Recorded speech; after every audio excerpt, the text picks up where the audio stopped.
Bien, bonsoir à toutes et à tous. Merci de votre présence et d'être venus en nombre, tant en présentiel qu'en visio, en distanciel, hein, puisque c'est un exposé paritaire.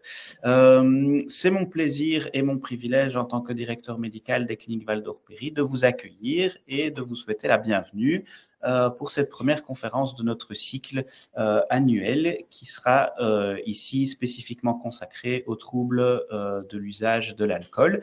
Et pour vous présenter ce sujet qui intéresse et qui est pertinent pour un grand nombre de soignants, qu'ils soient médecins, paramédicaux ou acteurs sociaux.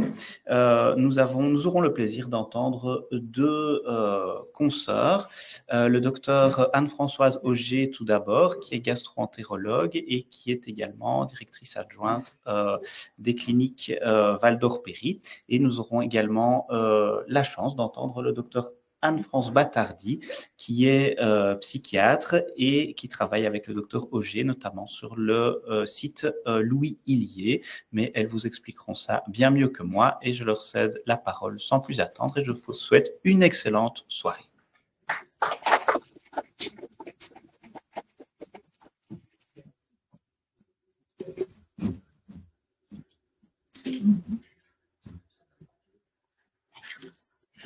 Bonsoir à tous, merci d'être venus si nombreux, merci à la direction de m'avoir invité pour parler de ce sujet ô combien important qui est le trouble d'utilisation de l'alcool. On va attaquer d'office le vif du sujet avec une répartition de la consommation mondiale d'alcool d'IA bien connue où on voit que la consommation moyenne elle est de 5,8 litres par habitant et par an avec, comme on peut le voir sur la DIA, une consommation en Europe qui est parmi les plus importantes, la zone la plus importante au sein du monde. En Europe, en effet, ce n'est pas 5,8, mais c'est 9 litres et demi d'alcool pur par habitant et par an qui est consommé, ce qui représente quand même 196 litres de bière et 80 litres de vin par personne et par an. Donc, c'est beaucoup. Sur les 10 dernières années, on observe quand même un fléchissement de la consommation avec une tendance à la diminution en Europe et dans nos pays. On voit avec le petit rond rouge, la Belgique qui passe de 10,5, je pense, à 9,5. Donc, il y a une tendance à la diminution en Belgique avec un profil de consommation qui change un petit peu sur les dernières années. On a des consommateurs quotidiens qui ont tendance à être moins importants et à plus se concentrer sur la population plus âgée. Et par contre, on a une nette augmentation des consommateurs hebdomadaires, ce qu'on appelle les consommateurs paroxystiques intermittents qui consomment énormément, mais une fois par semaine. Dans la population jeune, on a aussi une parité, malheureusement, cette fois-ci, avec un sexe ratio homme-femme de 1 pour 1, alors que dans la population plus âgée, les hommes sont 3 fois plus concernés par la problématique. On considère que 6% des jeunes sont en mésusage d'alcool, et on va revenir très rapidement sur la définition du mésusage. Ça concerne 10% de la population globale, donc c'est énorme. Une personne sur 10 est touchée, je ne sais pas, on est 160 inscrits aujourd'hui, ça nous en fait 16, statistiquement. Et ça représente 20 à 25% de la population qui consulte en médecine générale. Donc, c'est vraiment une problématique qui nous touche tous, et en particulier nous, les acteurs de soins. Pour pouvoir parler d'alcool, il faut parler le même langage et connaître l'unité de référence que l'on va utiliser. Et en alcoolologie, c'est l'unité d'alcool. C'est considéré comme un verre standard. C'est notre unité de référence. C'est 10 grammes d'alcool pur. Un verre de bière, ça contient le même nombre d'alcool qu'un verre de vin ou qu'un verre de whisky, pour autant que, évidemment, vous respectiez le contenu et le contenant. Donc, un verre de bière de 25 centilitres, c'est unité d'alcool. Un verre de vin de 10 centilitres, c'est unité d'alcool. Et à titre de repère, une bouteille de vin, c'est 7 unités. Une bouteille de whisky, c'est 22 unités. Comme ça, vous savez de quoi on parle et vous savez communiquer les uns les autres en parlant le même langage. Les seuils recommandés de consommation, les seuils recommandés par l'OMS, actuellement, ils ont été modifiés. Avant, c'était 20 unités par semaine pour l'homme et 14 pour la femme. Maintenant, ça a changé. Les seuils, c'est 10 unités par semaine sur les seuils recommandés, avec au moins 2 jours où on ne consomme pas du tout sur la semaine et moins de 4 unités par occasion. Tout ceci en dehors de situations à risque, comme la grossesse, la cirrhose, la conduite d'engin, évidemment, où là, la tolérance zéro est d'application. Pour quelqu'un, la population de base, c'est 10 unités par semaine, 2 jours sans consommer et moins de 4 unités par occasion. En vitesse de croisière, hein, c'est pas grave si on fait ça une semaine pour les vacances, mais en vitesse habituelle. Au-delà, on s'expose à des complications. Au-delà, ça ne veut pas dire qu'on est alcoolique et qu'on va rouler dans le caniveau. Au-delà, on s'expose aux complications de l'alcool, dont le processus d'addiction qui peut se développer.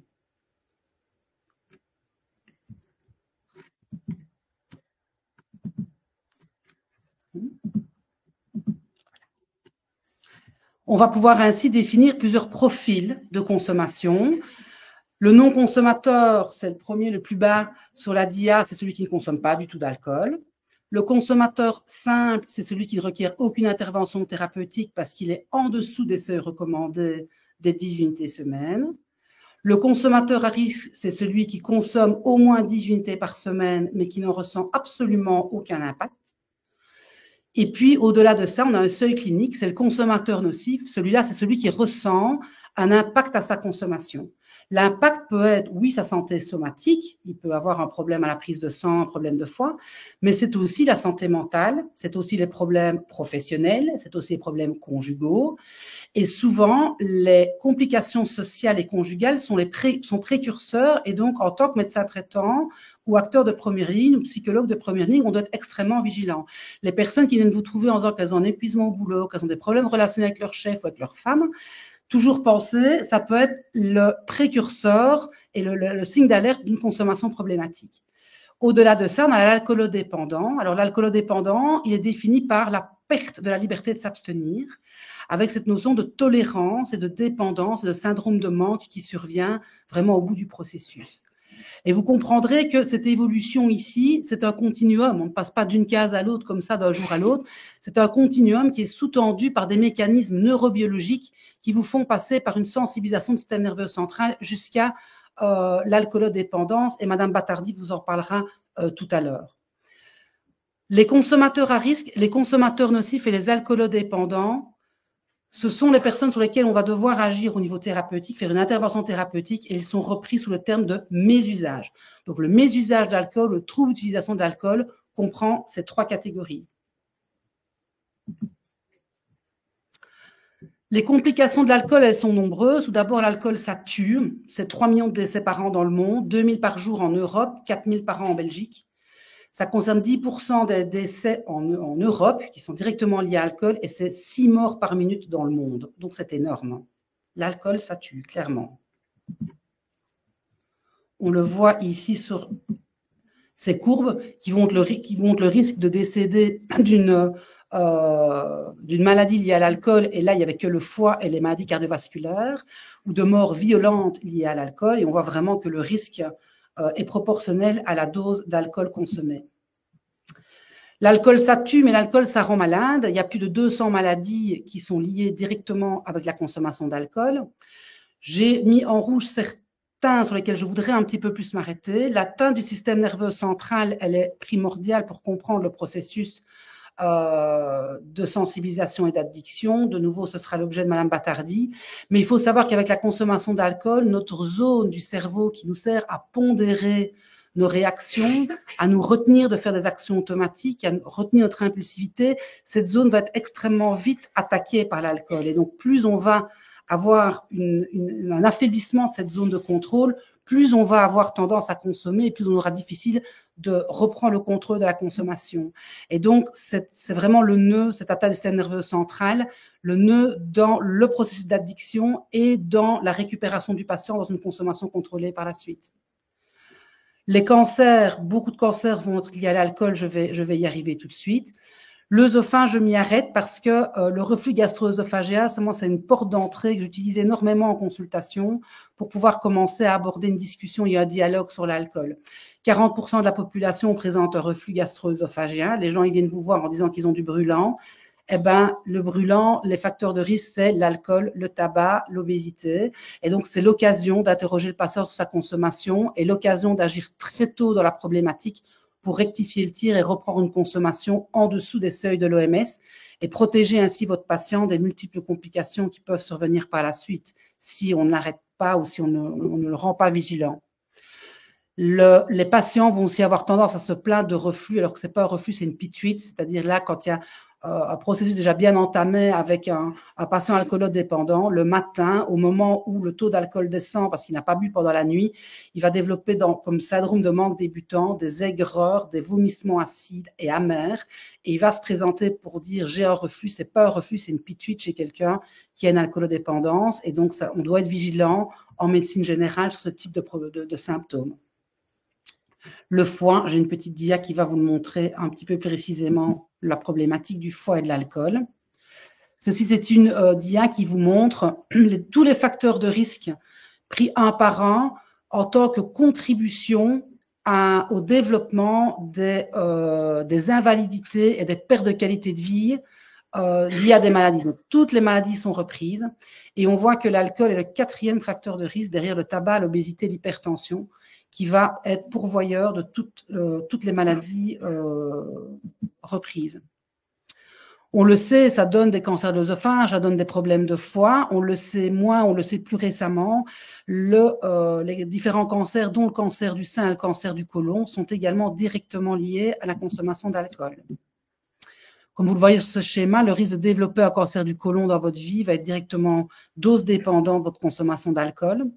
Or, le cancer du côlon, c'est quand même 8000 cas par an en Belgique, 3000 morts en Belgique chaque année. Donc, c'est lui aussi un gros pourvoyeur de décès. Et la consommation d'alcool vraiment va favoriser l'émergence de ce cancer du côlon. Il augmente le risque de façon dose dépendante, je vous l'ai dit. Donc, du coup, il y a l'intérêt à toute diminution de consommation. Ce qu'il faut se dire aussi, boire 5 verres, c'est mieux que boire 6. Tout effort est utile. Il n'y a aucun effort qui est inutile d'un point de vue somatique. Unité par jour d'alcool représente un risque augmenté de 10% de développer un cancer du côlon. C'est la raison pour laquelle les experts belges ont adapté les seuils et redescendu les seuils recommandés à 10 unités plutôt que 14 et 21. Cet effet est plus marqué chez l'homme et plus marqué en cas d'histoire familiale de cancer colorectal, et l'effet est indépendant du type d'alcool bu. Ici, c'est l'ensemble des facteurs de risque qui contribuent au développement du cancer du côlon dans les différentes zones du monde. La première colonne, c'est le facteur de risque alcool, avec en rose l'avant-dernier l'Europe de l'Ouest, donc nous. Et on voit que parmi l'ensemble des facteurs de risque pour arriver au cancer du côlon, parmi les régimes alimentaires et autres, le cancer du côlon, la consommation d'alcool est un facteur de risque principal.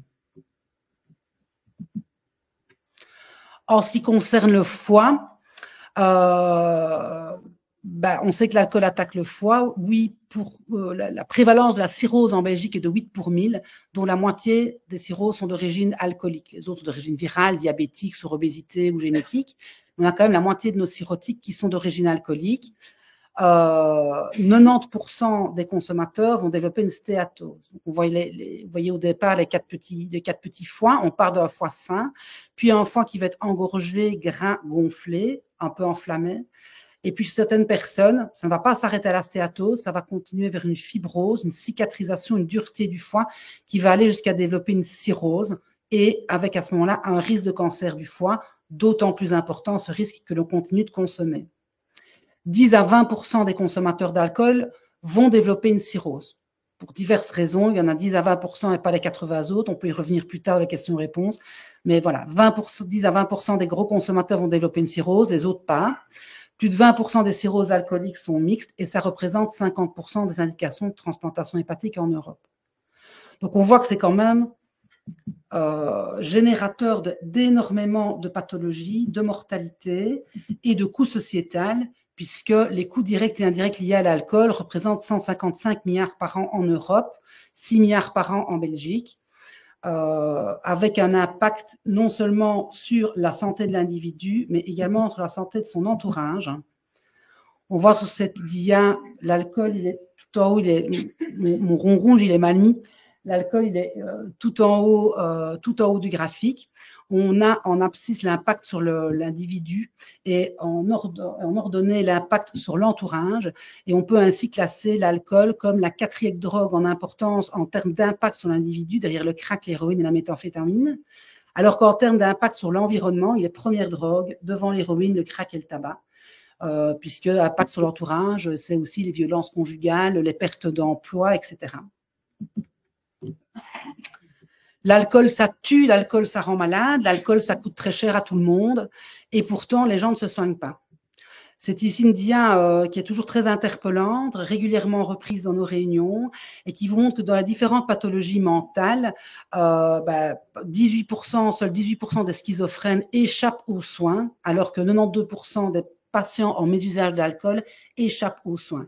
Ça veut dire que sur nos 10% de nos populations problématiques, il n'y en a que 8% qui se font soigner. Les autres n'ont aucun accès aux soins. Pourquoi ? Différents facteurs peuvent expliquer ce gap de traitement. Des facteurs liés à la politique et à notre culture, puisqu'il y a un manque dans l'offre de soins. 10% de la population, c'est aussi des personnes comme vous, comme moi, qui ne se reconnaissent pas nécessairement en poussant la porte d'un hôpital psychiatrique, qui ne se voient pas comme quelqu'un de marginalisé, de dégradé. Il y a une ambivalence culturelle qui fait que c'est bien vu de boire, c'est même encouragé de boire. On a un Champions League, on a un lobbying de marketing en Belgique qui est plus qu'important. Mais à côté de ça, c'est honteux d'être malade de l'alcool. Il y a un manque de reconnaissance clairement de la nomenclature INAMI qui ne donne pas spécialement d'avantages pour les soignants qui s'occupent de ça. Par les assurances, la plupart de nos patients, malheureusement, quand ils vous disent qu'ils sont hospitalisés pour un problème d'alcool, qu'ils se font soigner pour de l'alcool, ils sont exclus des clauses d'assurance. C'est un truc de dingue. Donc, ils n'osent pas se faire soigner parce qu'ils n'ont pas le remboursement de leur assurance complémentaire à cause de leur assuétude. Il y a des facteurs qui sont liés aux patients. Ce sont des patients qui sont parfois décourageants, qui ne sont pas toujours réguliers de leur consultation, qui sont peu compliants, qui sont en déni, qui sont parfois en dégradation sociale ou en marginalisation quand ils sont en bout de course. Des résultats décourageants. L'alexithymie, c'est aussi important à comprendre, c'est qu'un patient qui est loin dans le processus d'alcool, il va extrêmement mal lire les émotions. Si on lui présente 100 photos de personnes heureuses, 100 personnes de photos de personnes à qui on demande d'avoir une expression neutre ou des gens en colère, la personne alcoolique, elle va voir tout le monde en colère. En tout cas, la personne neutre, elle va l'interpréter comme quelqu'un qui est en colère. Donc, ce sont des gens qui ne sont pas à fleur de peau, qui lisent très mal les émotions. Ça explique parfois les escalades qui se passent dans les équipes, parce que parfois, il y a des expressions, des mots qui sont mal interprétés. Donc, il faut être extrêmement vigilant, ouvert, souriant, développer un non-verbal très chaleureux pour qu'ils se sentent en confiance et qu'ils rentrent dans l'alliance thérapeutique. Il y a des facteurs qui sont liés aux médecins et aux soignants. On est démunis, on est mal formé. On a encore cette vieille image de l'alcool qui est un vice plutôt que l'alcool maladie. C'est une maladie neurologique, neurobiologique. C'est pas un vice. Il y a un manque de formation des soignants. Ça nous renvoie aussi à notre propre consommation qui peut également être problématique. Voilà, plein de choses. Les médecins généralistes sont les médecins traitants du patient et de leur famille, donc ils sont parfois aussi impliqués dans un émotionnel qui les rend parfois moins empathiques vis-à-vis du patient alcoolique. Et donc, après toutes ces considérations, vous comprendrez qu'il est crucial de dépister le processus en amont de la spirale addictive infernale, parce qu'on va être beaucoup plus performant, beaucoup plus efficace, et il faut agir avant que le patient ne se retrouve à sa 4e pancréatite aiguë dans un lit d'hôpital en ayant passé 3 mois aux soins intensifs et sur liste de greffe hépatique. Il faut agir beaucoup plus tôt pour être efficace. L'outil de dépistage internationalement reconnu, c'est le questionnaire Audit. Vous l'avez normalement reçu pour ceux qui sont en présentiel sur la table d'accueil ici. C'est un questionnaire de 10 questions qui vous demande dans l'année, au cours de l'année écoulée, votre fréquence de consommation, les conséquences de votre consommation.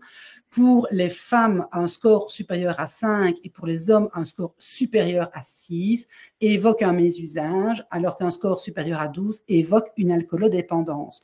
De nouveau, ça ne veut pas dire, c'est un questionnaire qu'il est vraiment très utile de mettre dans vos salles d'attente, que le patient va consulter, va remplir et qui peut être une ouverture vers un dialogue sur la consommation lors d'une consultation. Le questionnaire audit C, il reprend les 3 premières questions du questionnaire audit et là, c'est plus dans un face-à-face. C'est une façon de facilement dépister et débriefer un trouble d'utilisation de l'alcool. Si on a un score supérieur ou égal à 3 chez la femme, supérieur ou égal à 4 chez l'homme, ça doit faire évoquer un mésusage et ça doit nous faire déclencher derrière une intervention motivationnelle. Les critères DSM-5, ce n'est pas un outil de dépistage, ce sont les critères diagnostiques d'un trouble de l'alcool, d'un trouble d'usage de l'alcool, léger, modéré ou sévère, mais ce n'est pas du dépistage, c'est plus une caractérisation du type de trouble de l'alcoolodépendance. Une fois qu'on connaît bien la problématique, qu'on est conscient de sa fréquence, conscient de la nécessité de la dépister, qu'est-ce qu'on va faire avec nos patients dépistés, et surtout nos patients dépistés tôt dans le processus, c'est le but. Pour pouvoir être efficace dans notre intervention, il faut bien comprendre les principes de l'entretien motivationnel.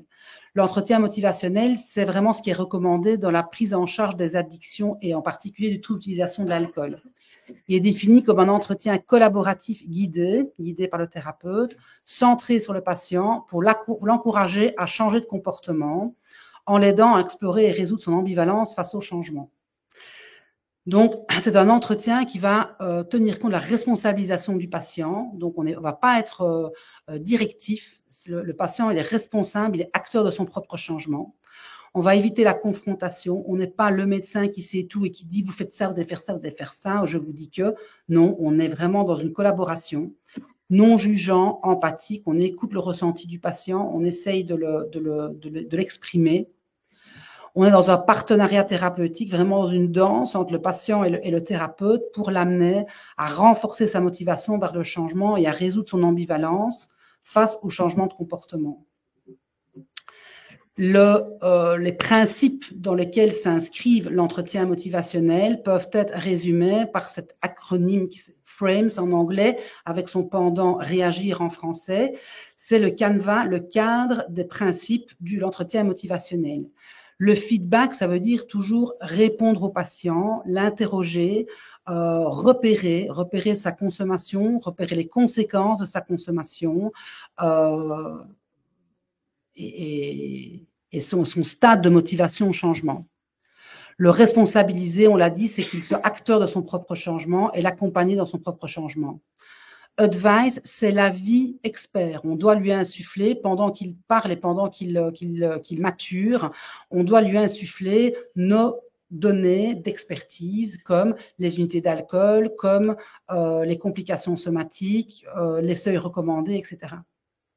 Le menu, c'est établir avec le patient les différentes stratégies qu'on va mettre en place pour l'aider à atteindre son objectif qu'il aura lui-même déterminé, qu'il est prêt à atteindre.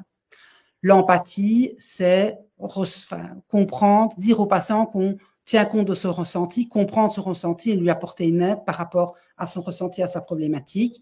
Le self-efficacy, c'est lui faire confiance, lui dire qu'on lui fait confiance dans son changement, lui insuffler de l'influx positif. Et c'est grâce à ces principes qu'on va pouvoir aider le patient à agir sa balance motivationnelle. Il y a des arguments qui font qu'on veut changer, des arguments qui font qu'on ne veut pas changer. Et on doit l'aider dans l'entretien motivationnel à avancer dans sa roue de motivation. La roue de motivation, c'est résumé ici dans cette roue de Pochanka et Di Clemente qui reprend les différents stades par lesquels passe un patient qui veut changer de comportement. Ça s'applique pour tout changement de comportement, pour les troubles alimentaires, mais ici pour l'alcool.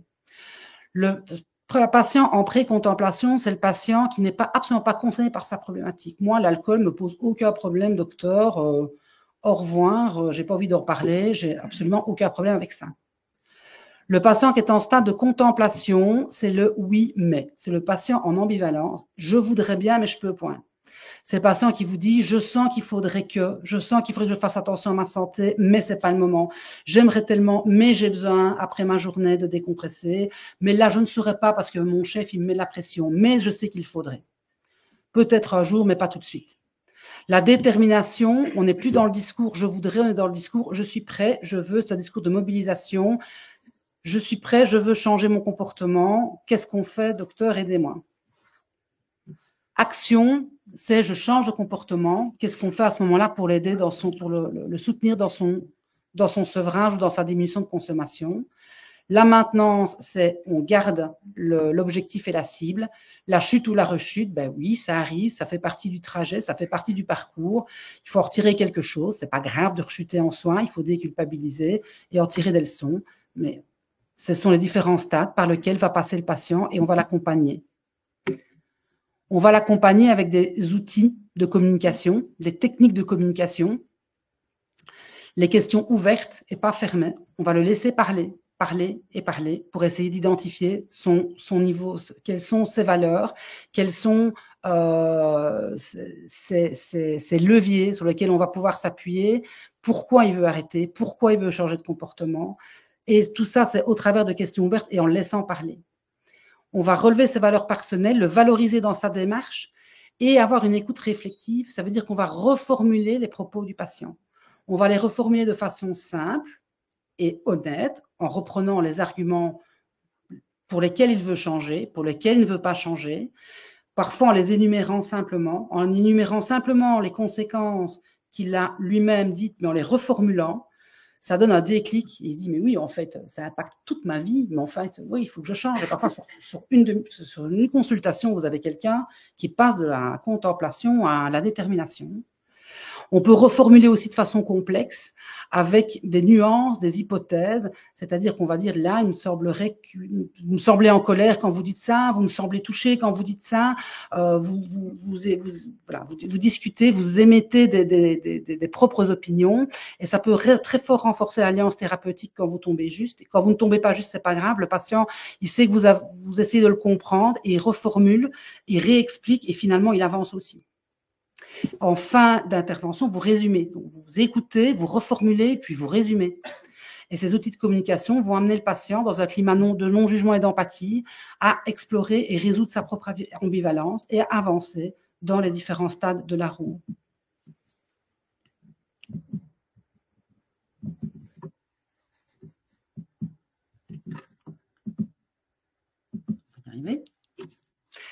À tous les stades, vous gardez ces questions, cette écoute de communication ouverte. Au stade de pré-contemplation, n'allez pas vous épuiser à lui donner l'adresse du Petit Bourgogne et de la Citadelle pour faire son sevrage. Ça ne sert à rien, vous vous épuisez, vous êtes dans un dialogue, les gens ne vous entendent pas.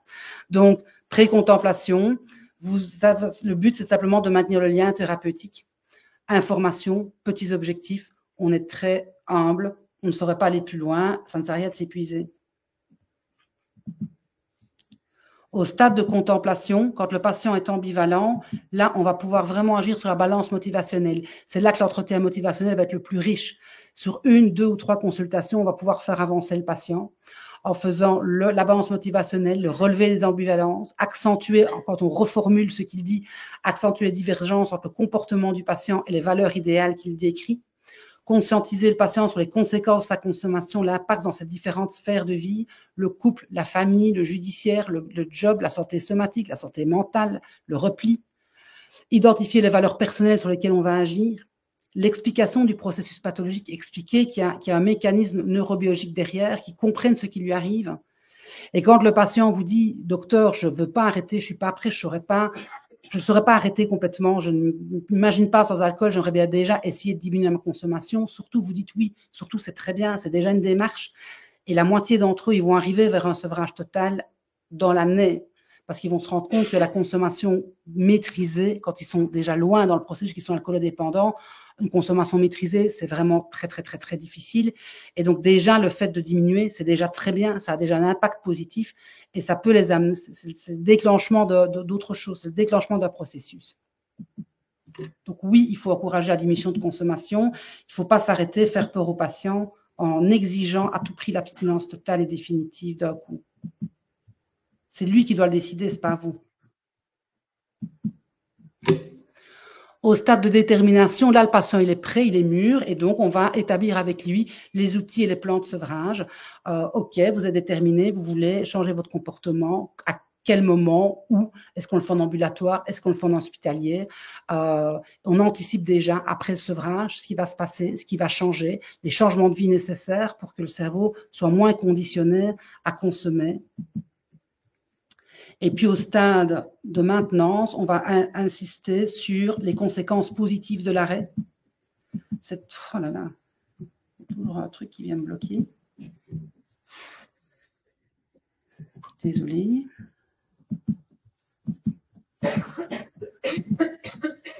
C'est qu'il y a un là qui vient m'empêcher d'avancer. Par là. Voilà. Donc, au stade de maintenance, ça va être surtout insister sur les conséquences positives de l'arrêt. C'est un stade auquel les patients sont très sensibles au support des tiers et au feedback des tiers. Donc, il faut encourager la famille à dire « Waouh, tu as perdu du poids, waouh, tu as une belle peau, oui, tu n'as plus de diarrhée, tu dors mieux, estime, vous pouvez être fiers de vous. » Voilà, c'est tout un encouragement auquel ils sont très sensibles au stade de la maintenance. En cas de rechute et de reconsommation, eh ben, on déculpabilise le patient, on recherche un sens, le pourquoi, qu'est-ce qui n'a pas fonctionné dans les soupapes exutoires qui l'a amené à reconsommer, et on essaie de s'en servir comme socle pour le protéger d'une future rechute, et puis on recommence le processus. Nos interventions motivationnelles vont être de deux types, elles vont être soit brèves, soit psychomédico-sociales. Les interventions brèves pour les acteurs de première ligne, c'est un bijou qui est beaucoup trop peu utilisé. L'intervention brève, c'est un petit entretien motivationnel qui peut être réalisé par tous les acteurs de soins et qui va s'adresser aux consommateurs à risque, donc vraiment au début du processus de consommation, et aux consommateurs nocifs. Ça n'est pas efficace chez les alcoolodépendants. L'intervention brève, c'est un entretien structuré et court, motivationnel, centré sur un facteur de risque comportemental visant à amener le patient à changer de comportement.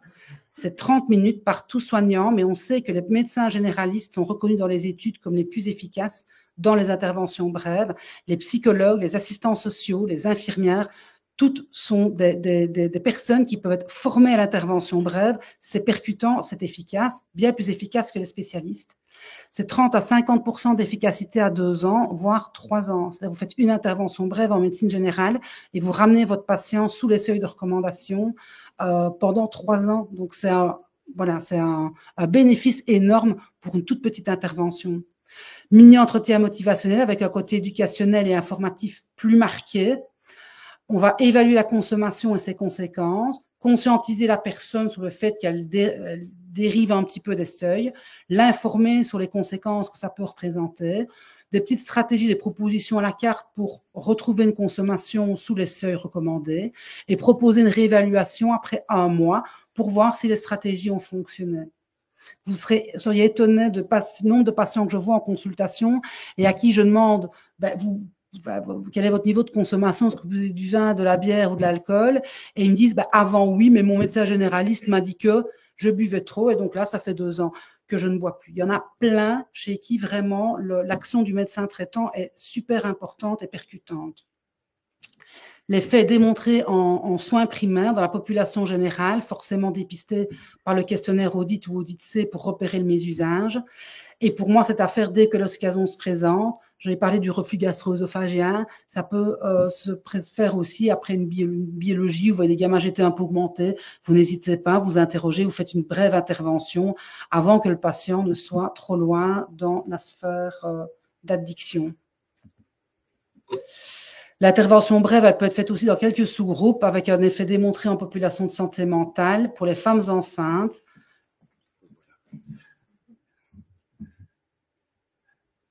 Ouais.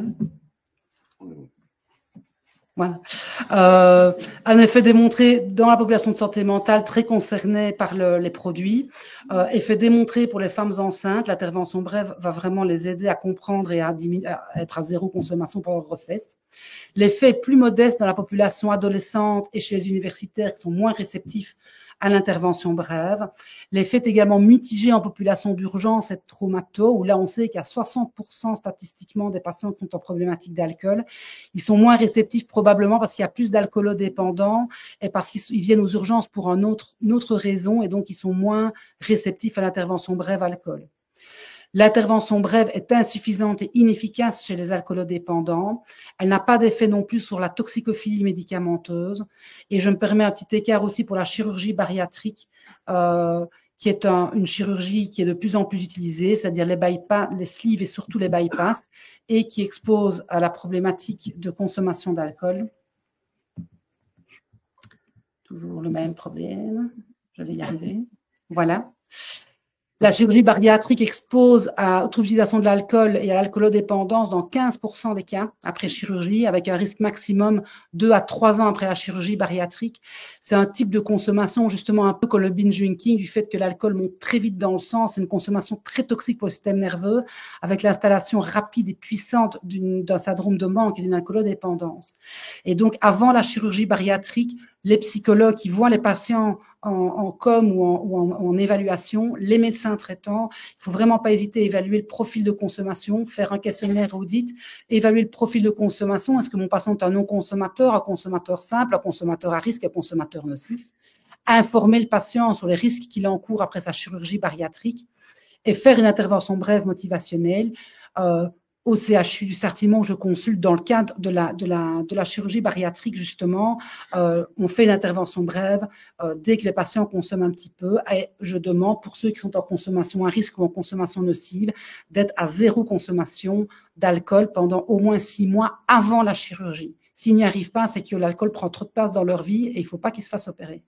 En tout cas, pas tout de suite. Il ne faut pas les empêcher d'avoir la chirurgie, mais il faut simplement sécuriser le processus de chirurgie en faisant un travail sur la consommation d'alcool avant la chirurgie. Il faut informer l'équipe chirurgicale de la problématique en tant que médecin traitant et après la chirurgie, bien évaluer vos patients sur leur consommation avec une intervention brève et un audit 1 fois par an pendant au moins 3 ans.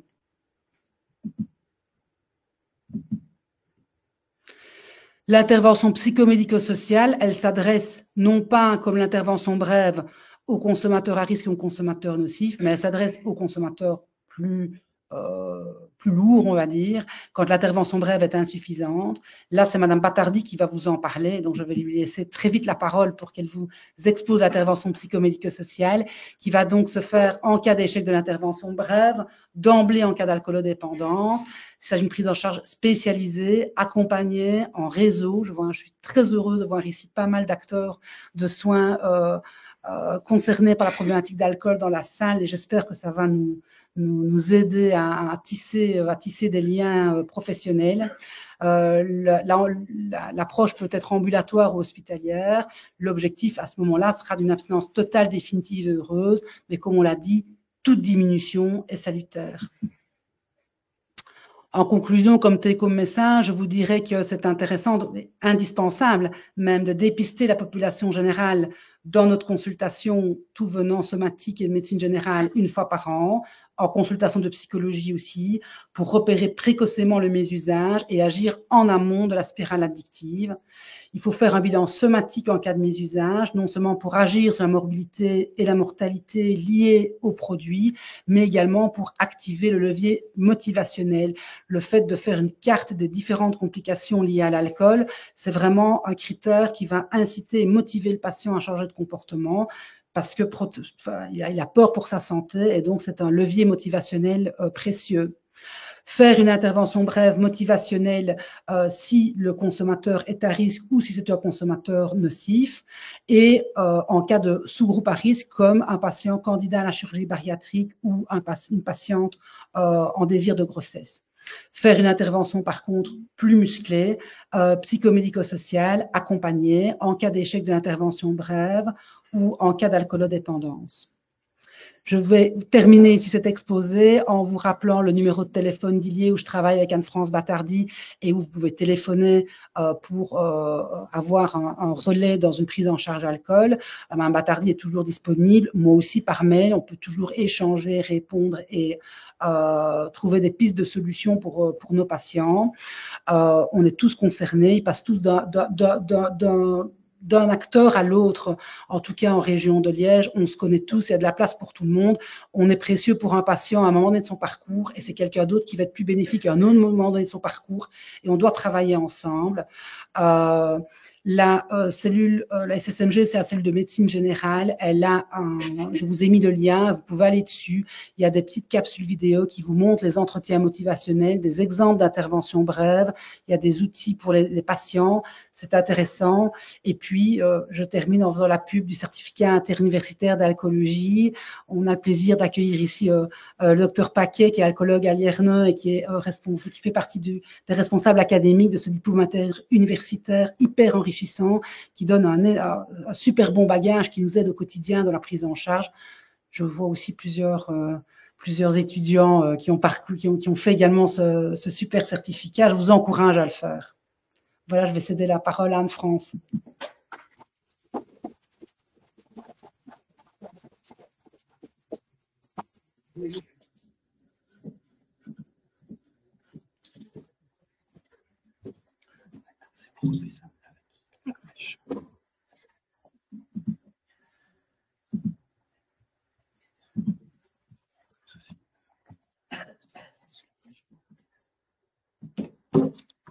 Merci Anne-Françoise, merci de m'avoir également proposé de t'accompagner ce soir pour parler de ce sujet qui nous tient à cœur. Donc je prends le relais.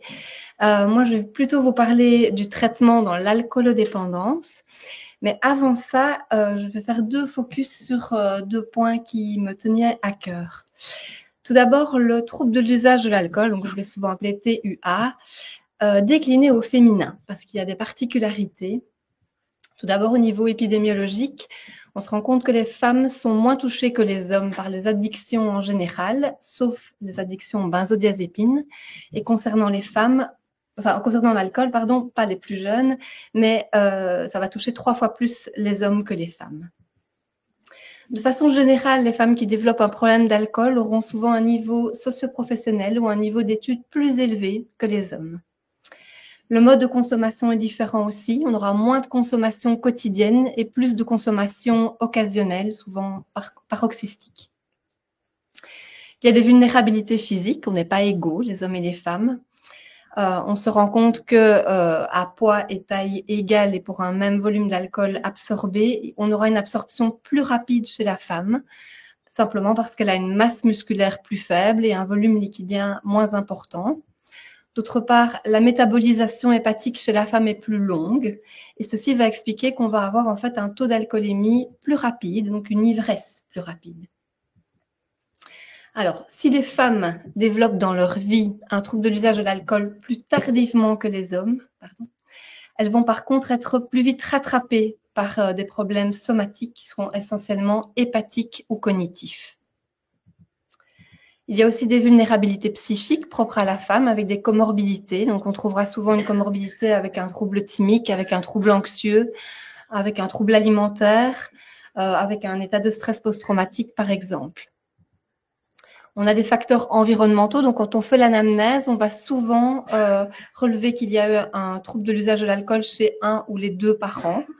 Elles vont souvent aussi déclarer qu'il y a un trouble de l'usage de l'alcool chez le compagnon ou conjoint, qu'elles vont souvent même pointés comme celui qui les a entraînés dans la consommation, ce sont leurs dires. Et il n'est pas rare qu'on retrouve des abus sexuels dans l'enfance. Alors, une grande caractéristique du problème d'alcool au féminin, c'est le sentiment de honte et de culpabilité, qui fait qu'en fait, ces femmes ont tendance à s'isoler et à consommer en cachette.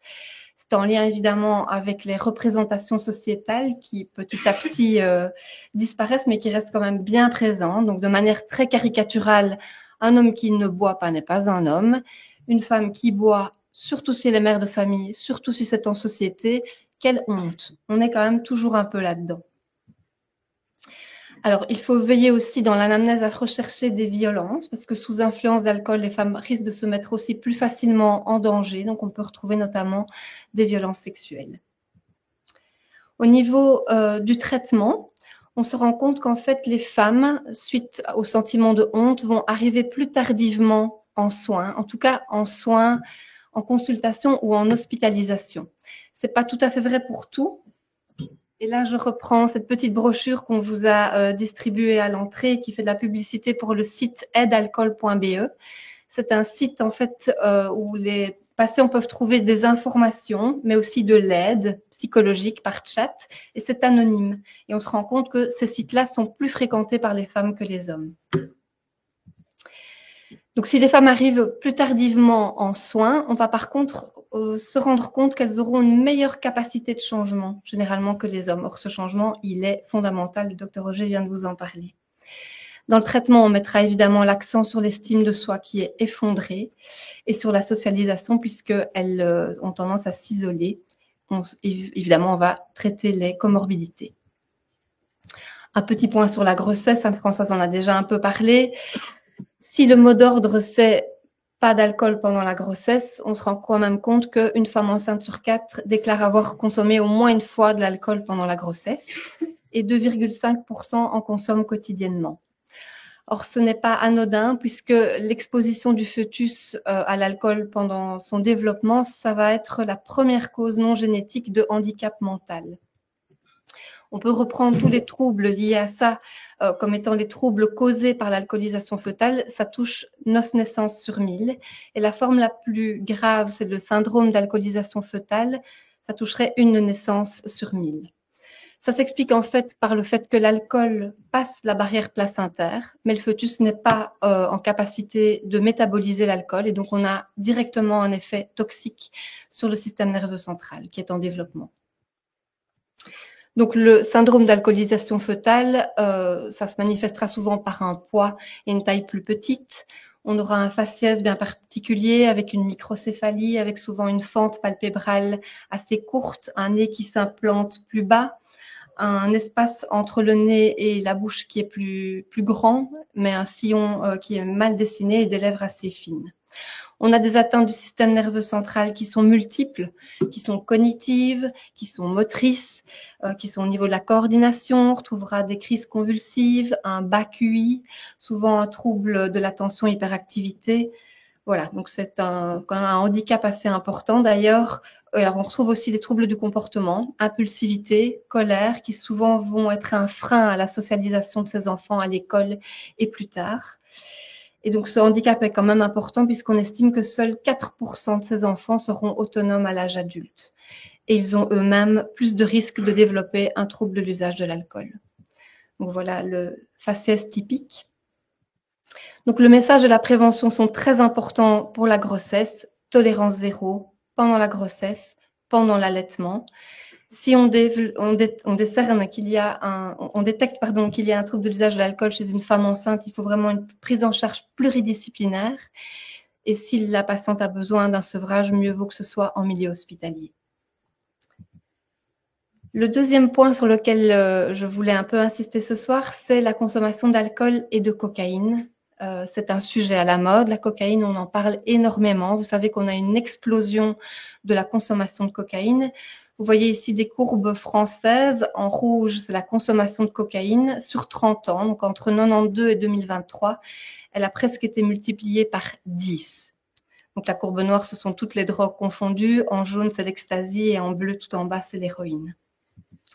Donc, la cocaïne, c'est la deuxième drogue la plus consommée après le cannabis. Ça se voit aussi par les saisies, donc ça ce sont aussi des chiffres français. Entre 2008 où on saisissait 3800 kilos de cocaïne par an, en 2021 on en saisit 96 000 kilos. Donc on voit que ça explose.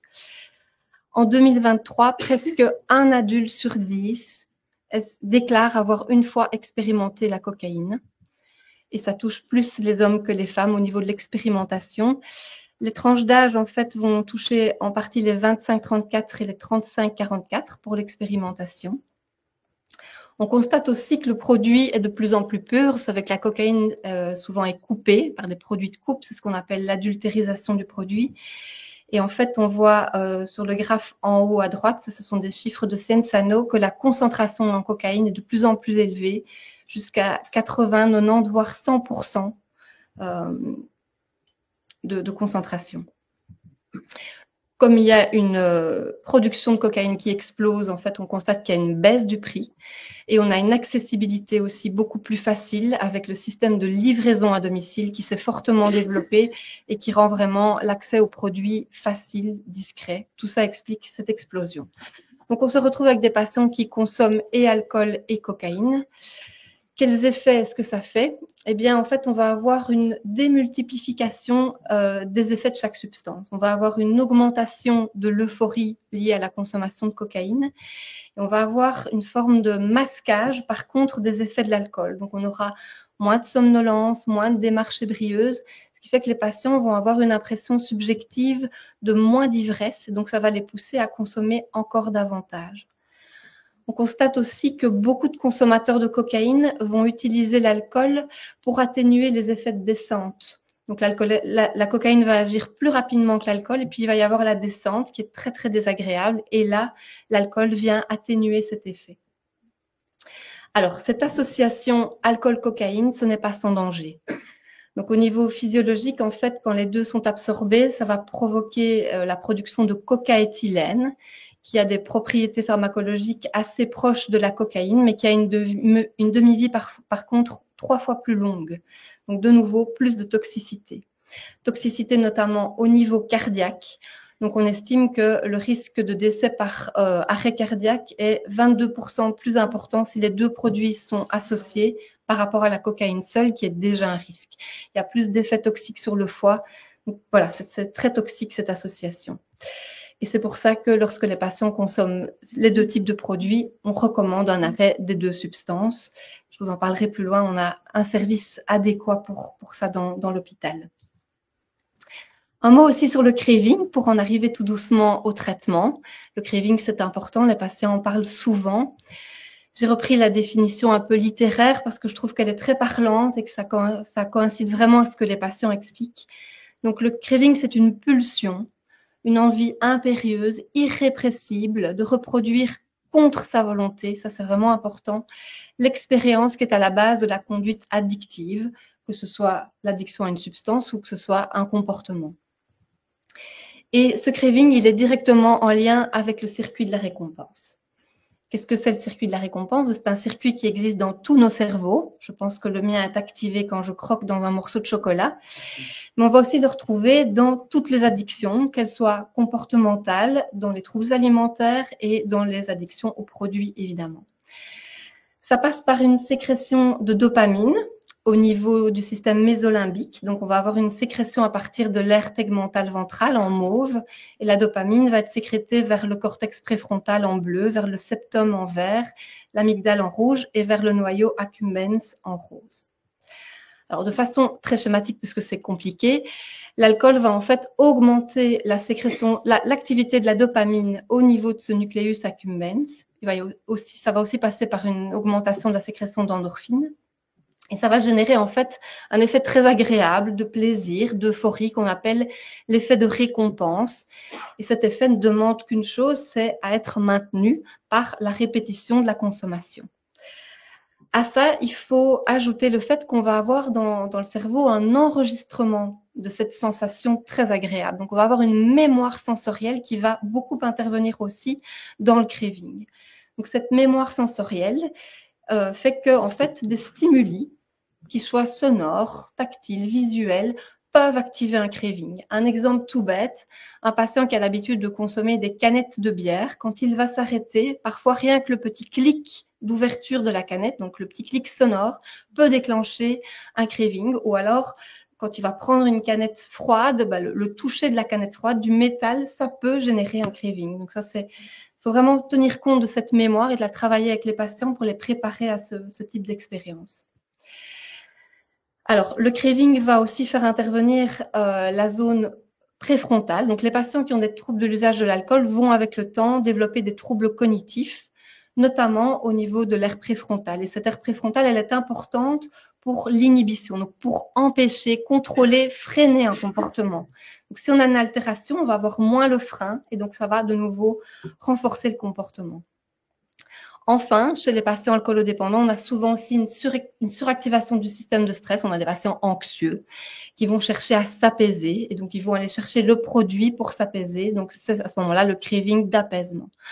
Donc tous ces systèmes participent au craving, c'est-à-dire à la répétition finalement de la consommation qui peut amener à la dépendance. J'en viens donc aux indications d'un sevrage alcool. Alors, j'ai envie de dire que la première indication, c'est que le patient soit demandeur. Il peut arriver qu'on fasse un sevrage à un patient parce qu'il a besoin de soins urgents, mais en général, c'est la condition sine qua non. Sinon, le critère classique, évidemment, c'est la dépendance à l'alcool avec les signes de manque. La tolérance peut aussi être une indication. Donc, quand le patient explique qu'il doit majorer les consommations pour avoir le même effet. Et les comportements de craving avec consommation importante peuvent aussi être une indication de sevrage. Encore une fois, un sevrage, ça se prépare. Il n'y a pas d'urgence. C'est vraiment très important de choisir le bon moment, pas se précipiter. Si on parle de sevrage ambulatoire, donc pas hospitalier, il faut bien sûr aussi que ce soit le bon moment. Il faut que ce soit le bon moment pour le patient. Le patient doit être conscient que pendant le sevrage, il ne pourra pas travailler. Il ne pourra pas conduire, donc il doit se préparer à ça. Il faut s'assurer qu'il soit bien entouré. Un patient qui fait un sevrage ambulatoire seul, c'est beaucoup plus risqué. C'est vraiment très important qu'il ait un entourage bienveillant autour de lui. Et encore une fois, c'est hors contexte d'urgence. Bien sûr, l'urgence génère des demandes, mais ce sont des demandes très éphémères et ce sont des soins qui n'aboutissent pas. Il faut aussi que ce soit le bon moment pour le médecin qui va suivre le sevrage ambulatoire. Si c'est possible, c'est bien d'avoir fait une prise de sang avant, c'est pas indispensable, mais c'est mieux. Il faut que le médecin soit en capacité aussi de suivre son patient, surtout au début du sevrage. Donc, il faut qu'il puisse le voir régulièrement ou au moins présenter une disponibilité téléphonique. Et puis, il faut avoir préparé ce sevrage, avoir fait une forme d'éducation thérapeutique, lui expliquer ce que c'est les signes de manque, quels sont les risques d'un sevrage, pourquoi on va donner les médicaments, à quoi ils servent. Et c'est ainsi que va se construire aussi une alliance thérapeutique avec lui. Et si c'est possible, c'est toujours bien de rencontrer son entourage. C'est toujours source d'énormément d'informations et ça permet aussi de compléter l'anamnèse. Alors, il y a aussi des contre-indications à un sevrage ambulatoire. Donc, il y a des moments où il vaut mieux référer. Il y a des contre-indications addictologiques. Donc, un patient qui consomme de l'alcool et des benzodiazépines, ça annonce un sevrage compliqué. Mieux vaut que ça se passe à l'hôpital. Quand il y a eu plusieurs tentatives d'échec infructueuses au domicile, peut-être qu'il faut se poser la question de faire autrement. Et lorsque les consommations d'alcool sont très importantes, ça annonce aussi des sevrages compliqués, donc c'est préférable à l'hôpital. Il y a bien sûr des contre-indications somatiques. Le patient insuffisant hépatique, insuffisant rénal, ou s'il a une pathologie somatique grave, mieux vaut le prendre en charge à l'hôpital. Il y a des contre-indications neurologiques. Donc, s'il y a des antécédents de délirium tremens ou de crise d'épilepsie pendant un sevrage, il y a beaucoup plus de risques que ça se produise à nouveau. Donc, de nouveau, mieux vaut référer. Si le patient présente des troubles cognitifs aussi, il vaut mieux éviter le sevrage ambulatoire. La grossesse, donc on en a déjà parlé. L'âge aussi, parce que l'âge augmente le risque de chute pendant le sevrage et un risque de surdosage également, donc c'est beaucoup plus risqué. Et alors, il y a des contre-indications sociales, donc mieux vaut éviter un sevrage à domicile chez un patient isolé, chez un patient qui vit dans un milieu précaire ou qui vit dans un environnement violent, ou si c'est un patient qu'on ne connaît pas bien. Donc, je vous disais, avant un sevrage ambulatoire, c'est bien de faire une petite consultation pré-sevrage, donc évaluer la consommation d'alcool. Anne-Françoise vous a expliqué des outils pour cela. L'éducation thérapeutique, je viens d'en parler. Donc, si possible, un bilan biologique. Bien évoquer avec lui la nécessité qu'il s'arrête de travailler et qu'il ne conduise pas sa voiture pendant le sevrage. Et c'est bien de déterminer avec lui la date du début. C'est toujours mieux en début de semaine. On n'est plus disponible dans les jours qui suivent. Donc c'est mieux de commencer un sevrage un lundi qu'un vendredi. Et alors, on va déjà anticiper l'après-sevrage. que ça ne s'arrête pas après le sevrage. Donc, il faut vraiment anticiper tout le suivi.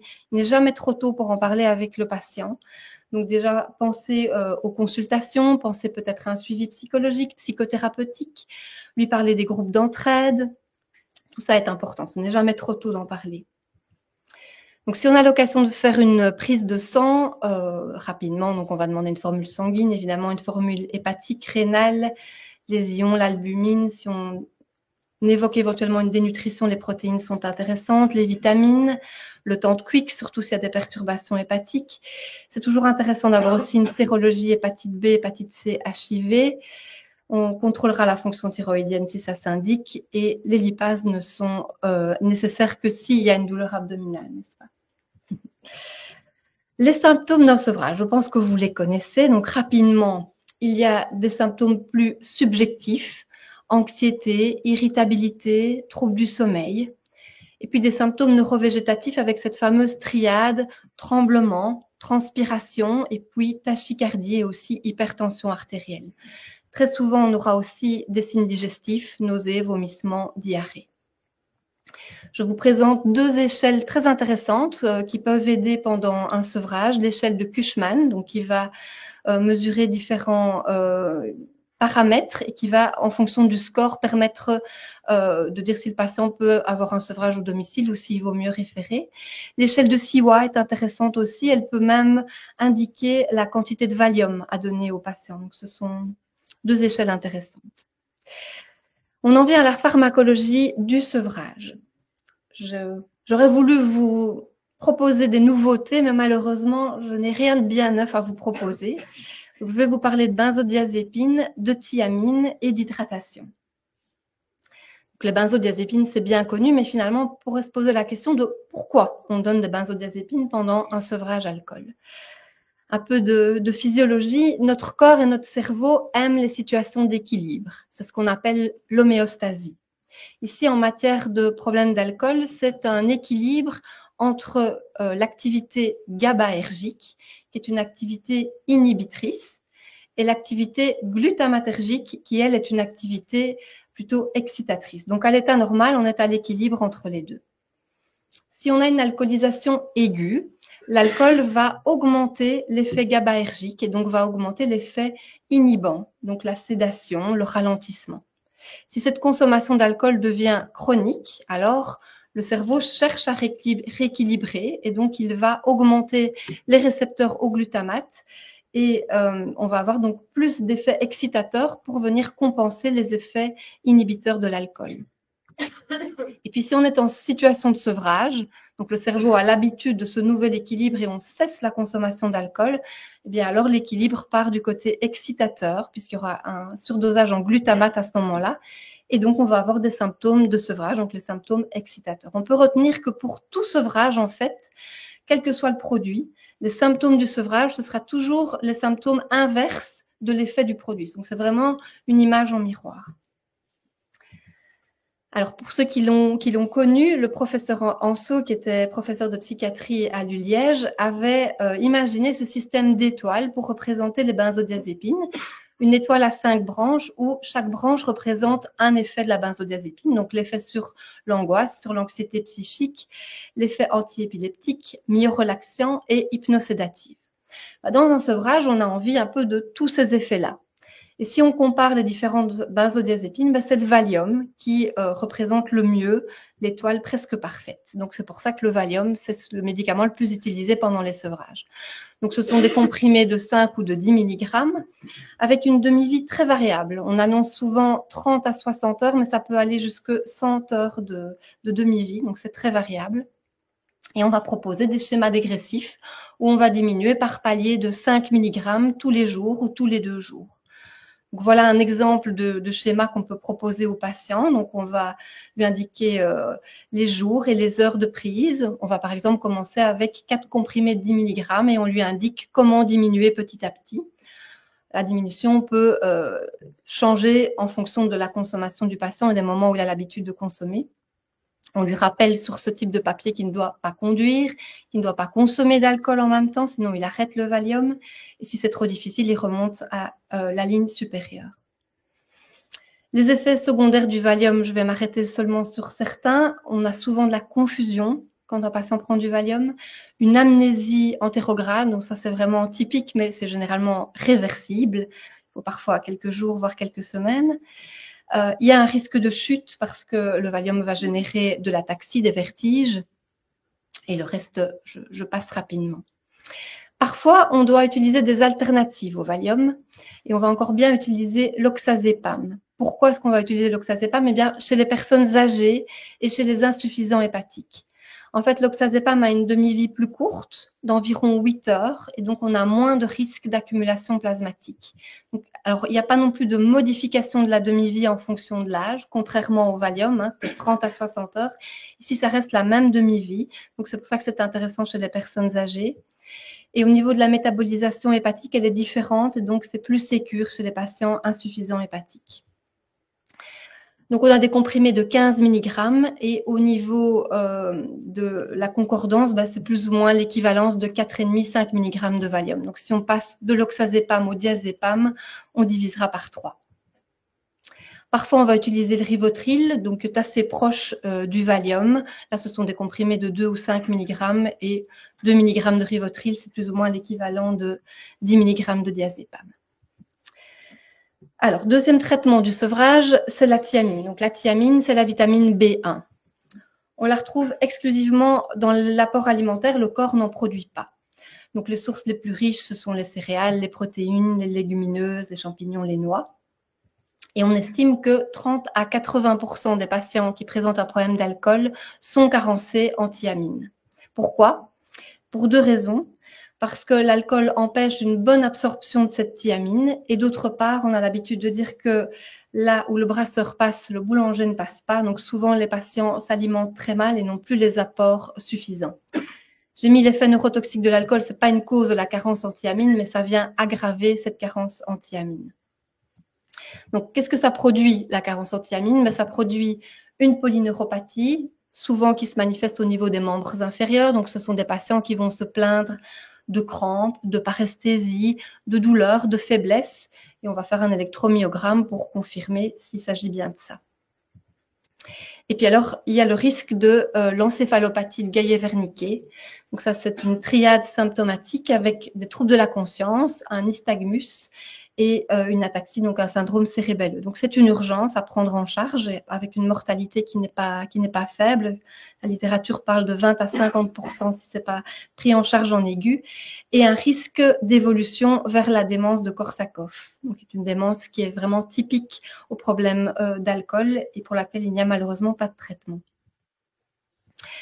Donc, quel est l'apport nécessaire en thiamine? 250 mg par jour, ça tombe bien. C'est ce que comprend un comprimé, par exemple, de B-Fact, qui comprend également d'autres vitamines B. La durée, on va dire pendant la durée du sevrage. En cas de malnutrition, on en donnera davantage. On peut même faire parfois des intramusculaires de thiamine dans un premier temps. Et éventuellement, parfois, ce n'est pas si rare, les patients peuvent développer une allergie à la vitamine B, donc ça se manifeste par une éruption prurigineuse. Parfois, ça vaut la peine de changer de marque de vitamine B, parce que parfois, ils sont allergiques à l'enrobage, mais parfois, c'est vraiment à la thiamine. Toujours bien rappeler aux patients qu'il doit bien s'hydrater, au moins 2 litres d'eau par jour pendant la période de sevrage. Je vous mets ici un lien que j'ai trouvé. Donc, c'est un site français. Ce sont des médecins de Pays de Loire qui ont imaginé des petites fiches qui sont très, très bien faites pour ceux qui sont intéressés par les sevrages ambulatoires. Donc, je vous conseille d'aller voir le site. Donc, il y a des petites fiches pour le médecin généraliste, pour le patient, pour son entourage. C'est vraiment très bien fait. Alors, j'en viens à la pharmacologie du maintien de l'abstinence. Donc, on a quelques produits à notre disposition. Tout d'abord, la camprosate, le Campral. Donc, c'est un médicament qui n'est pas nouveau, qui est bien connu, dont le mécanisme d'action, par contre, est encore assez controversé. Il est indiqué dans le maintien de l'abstinence et ça fonctionne. Les études versus placebo ont vraiment fait leurs preuves. Par contre, on se rend compte que souvent, les patients abandonnent ce type de traitement. Pourquoi? D'une part, parce qu'il faut plusieurs semaines avant que le médicament commence à agir. Ensuite, parce que la dose recommandée, c'est quand même 6 comprimés par jour, donc 2 comprimés 3 fois par jour. Donc, c'est quand même contraignant, surtout si on n'en sent pas les effets immédiatement. Et on conseille une durée de minimum 1 an. Mais ça reste un bon médicament dans le maintien de l'abstinence qui fonctionne bien chez certains patients. Le baclofène, donc ça c'est le lioresal dont on a beaucoup parlé il y a quelques années. C'est un myorelaxant qui agit donc sur les récepteurs GABA B. L'indication, ce sont des maladies neurologiques avec de la spasticité, comme la sclérose en plaques. Donc, quel lien avec l'alcool allez-vous me dire? Eh bien, en fait, on a eu une médiatisation dans les années 2000 suite à la parution de ce livre, Le Dernier Verre. Donc, c'est le docteur Olivier Ameisen, qui était cardiologue français et qui présentait un problème d'alcool et qui avait essayé toutes sortes de sevrages et de tentatives et qui s'est autoprescrit du baclofène. Et ces mots étaient les suivants: diminution de mon craving, auto-guérison, indifférence à l'alcool. Du coup, nous avons commencé à avoir des patients qui ont demandé à ce qu'on leur prescrive du baclofène puisque ça semblait miraculeux. Donc en France, ils ont été les premiers à se lancer dans la prescription. Et ils ont lancé 2 études dont les résultats étaient plutôt encourageants, donc sur la diminution du craving. Des méta-analyses par la suite seront moins encourageantes. Les résultats étaient plus mitigés par la suite. Mais en tout cas, en France, en 2018, il y a eu une autorisation de mise sur le marché dans l'indication alcool. Qu'est-ce qu'on peut retenir du baclofène?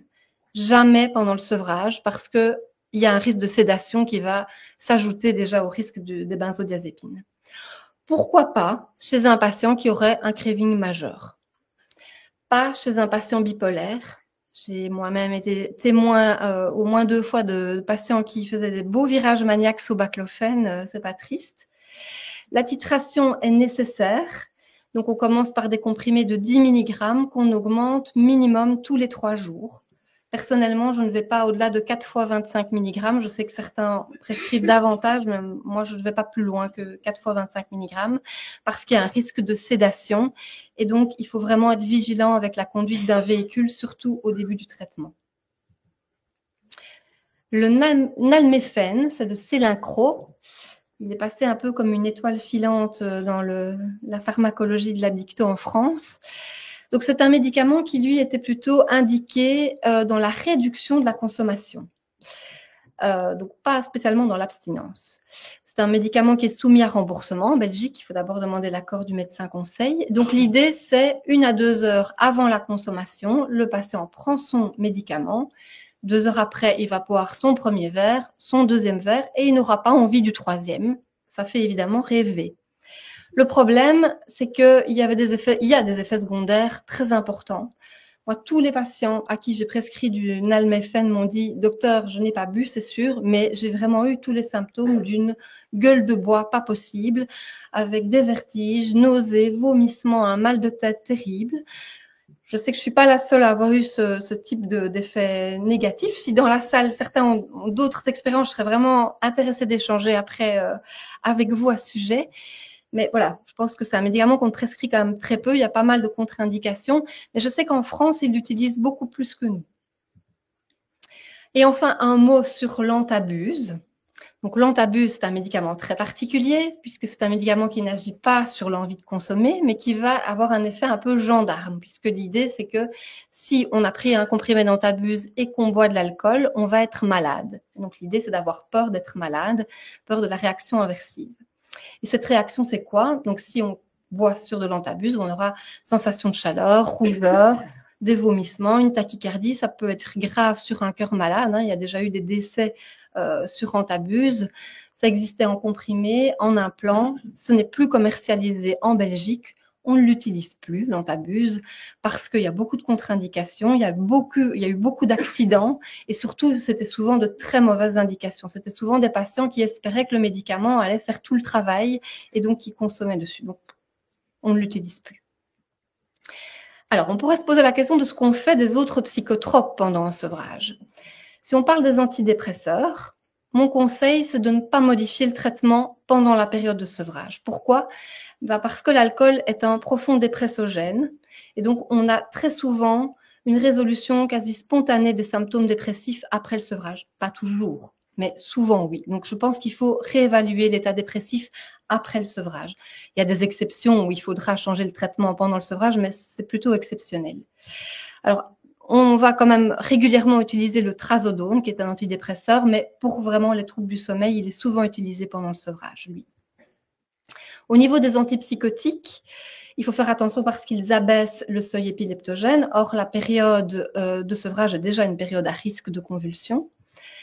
On ne donne plus de thiapridal. C'était une habitude liégeoise ancienne. On donnait du thiapridal en plus du Valium et de la vitamine B parce qu'on pensait que ça diminuait les tremblements, mais c'était très liégeois et donc on a arrêté de faire ça.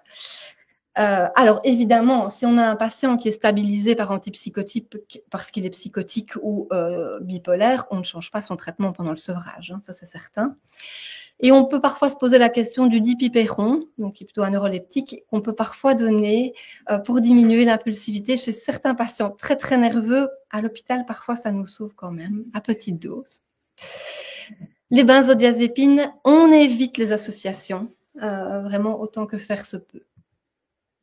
Le sommeil et le sevrage, c'est souvent un problème, le sommeil. L'alcool perturbe fortement le sommeil et donc on a très souvent une amélioration spontanée du sommeil après le sevrage. Alors, c'est pas tout de suite, c'est pas toujours immédiat, mais dans beaucoup de cas, ça s'avère vrai. Si ça se maintient, pourquoi pas essayer d'abord la mélatonine, jusque 5-8 mg même le soir. La phytothérapie, comme la valériane, on donne régulièrement, nous, à l'hôpital, du C-Distress Sleep. Et puis, on peut donner du trazodone pendant le sevrage. Alors, faire attention aux stimulants. Beaucoup de patients qui s'arrêtent de consommer de l'alcool vont se ruer sur la caféine, sur les boissons énergisantes qui, évidemment, seront la première cause de troubles du sommeil. Alors, quand référer ? Donc, je rappelle, quand il y a une contre-indication au sevrage ambulatoire, donc rapidement, polyconsommation avec des benzodiazépines, une personne âgée, un problème somatique particulièrement hépatique, des antécédents d'épilepsie ou de délirium tremens. Si on ne peut pas suivre le patient régulièrement, si le patient le demande, je pense qu'il faut pouvoir l'entendre s'il souhaite que ça se passe à l'hôpital. Encore une fois, si le patient est trop isolé, et la question est de où référer, et c'est là que je vais faire un peu de publicité. Donc, à Isocèle, dans le secteur santé mentale, on a beaucoup de chance parce qu'on a beaucoup de services liés aux addictions. Et alors, on a en bas le service Odyssée. Je vous parlais tantôt de cocaïne. C'est vers ce service-là que les patients qui consomment de la drogue vont plutôt être orientés. En alcoolologie, on a 3 services. Le centre Louis Hillier, donc où je travaille depuis octobre 2023 et où le docteur Roger travaille également. Le service des Jeunettes 32 sur le site du Petit Bourgogne, où j'ai travaillé 15 ans et où le docteur Lacal, qui est présent ici, travaille maintenant. Et à Lierneux, il y a également un service d'alcoolologie. Je ne suis pas sûre que la photo soit d'actualité, je sais que l'hôpital est en travaux, mais vous verrez donc que ce sont 3 cadres très différents. Je vais vous parler essentiellement des 2 services que je connais bien, qui à eux deux, finalement, comportent 66 lits d'hospitalisation, 10 lits d'hospitalisation de jour et un gros volume de consultations. Avant toute hospitalisation, on propose un entretien de préadmission. C'est très important. Je vous ai dit tantôt, on n'est pas dans l'urgence, c'est vraiment important de préparer les choses. Donc cet entretien de préadmission, il va permettre d'analyser la demande du patient et de voir si on peut faire émerger avec lui un projet. C'est souvent l'occasion aussi de rencontrer son entourage. Encore une fois, l'entourage, c'est vraiment une source d'information très importante. Ça permet éventuellement aussi de déceler s'il n'y a pas un problème de couple, un problème familial sous-jacent. C'est toujours très riche. Au sein de nos 2 services, les entretiens de préadmission se font dans le service. Et c'est intéressant parce que ça permet déjà aux patients de découvrir l'endroit, de se rendre compte de la vie communautaire, des activités. C'est l'occasion aussi de lui parler du cadre de l'hospitalisation. Par exemple, pendant 7 jours, il ne pourra pas sortir. C'est bien qu'il le sache à l'avance. Et donc, on voit comment on peut, avec lui, co-construire un projet. Et de là, le patient sera orienté vers l'un ou l'autre service. Quels sont les objectifs de la prise en charge à l'hôpital? Évidemment, c'est rompre le cycle de la dépendance à l'alcool. C'est de permettre aussi une prise de conscience du patient de sa problématique. Dr Roger vous a montré tous ces trous avec tous les stades de prise de conscience par lesquels le patient peut passer. Alors, En hospitalisation, le projet, c'est l'abstinence. Je suis bien d'accord qu'en consultation, on va accompagner le patient avec sa demande. Si sa demande, c'est une diminution ou une gestion, on va évidemment l'accompagner par rapport à sa demande. Mais une diminution de la consommation en hospitalisation, ce n'est pas possible. Donc, en hospitalisation, c'est l'abstinence. On va beaucoup travailler la reconstruction de l'estime de soi. Je l'ai dit tout à l'heure, elle est souvent effondrée chez les patients dépendants. On va tout le temps travailler avec l'idée de rendre le patient le plus autonome possible et travailler dans un sens de responsabilisation. Évidemment, on va traiter, si besoin, une éventuelle comorbidité.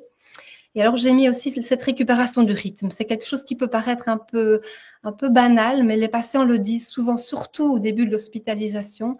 Le fait de retrouver un rythme dans la journée, des heures de prise de médicaments, des activités, des heures de repas, au début, ça leur fait beaucoup de bien. On a des patients parfois qui sont vraiment dans la procrastination chez eux, qui se retrouvent très isolés, qui ne font plus grand-chose. Et cette récupération du rythme, ça les revalorise déjà beaucoup. Je ne vais pas énumérer toutes les personnes qui travaillent au sein de chaque service, mais on a des équipes pluridisciplinaires très complètes, donc avec chaque fois un psychiatre, Dr Lacal et moi-même au centre Ilié. On a la chance d'avoir le Dr Carlier aussi qui est alcoologue et qui fait les entretiens de préadmission au centre Ilié. On a chaque fois aussi un médecin somaticien qui passe une fois par semaine. Le docteur Roger vient aussi le mardi au centre Ilié. On a chaque fois un psychologue et puis des équipes très complètes, soignantes. Elles sont formées à l'addiction et des équipes aussi paramédicales très compétentes et motivées. La prise en charge hospitalière, elle se fait à deux niveaux. Elle se fait au niveau individuel et en groupe. En individuel, évidemment, au travers des entretiens avec le psychologue, la psychiatre, les soignants. On fait un bilan somatique, on profite que le patient est là pour faire au moins une prise de sang, un ECG et d'autres examens si ça s'avère nécessaire. Il n'est pas rare qu'on lance un bilan cognitif. On pourrait parler des troubles cognitifs et du trouble de l'usage de l'alcool, ce serait l'objet de toute une conférence, mais il y a beaucoup à dire. Et puis encore une fois, si c'est possible, on essaie de rencontrer la famille ou le couple. Il y a une prise en charge kiné aussi qui est importante, notamment si le patient a une polyneuropathie. Et alors, on a des professeurs de sport très motivés qui vont aider les patients à se remettre en forme et à respecter leur corps, parce qu'ils sont souvent dans l'excès. On peut aussi proposer de la relaxation en individuel. Ensuite, il y a toute la prise en charge en groupe. Et le gros morceau sont les modules alcool. Donc, ces modules alcool, on les fait dans tous les services d'alcoolologie. Ils ont deux volets, un volet de psychoéducation, où on va amener de l'information et des connaissances aux patients. Qu'est-ce que c'est la molécule alcool ? Qu'est-ce que ça fait sur votre corps? Quels dégâts ça fait? Comment on devient dépendant? Comment est-ce que le corps se suradapte? C'est quoi un sevrage? Et puis après, il y a tout le volet mise en situation. Donc, on essaye vraiment avec le patient d'anticiper toutes les situations qui seront compliquées à la sortie. Parce que pendant qu'on est à l'hôpital, c'est facile, on est dans un cocon, mais une fois qu'on sort, c'est autre chose. Donc, on réfléchit avec lui à la manière dont il va gérer les tentations, gérer les invitations à boire, gérer toutes ces difficultés-là, toujours en maintenant ce travail de motivation au changement. Il y a d'autres activités qui se font en groupe, la gestion des émotions.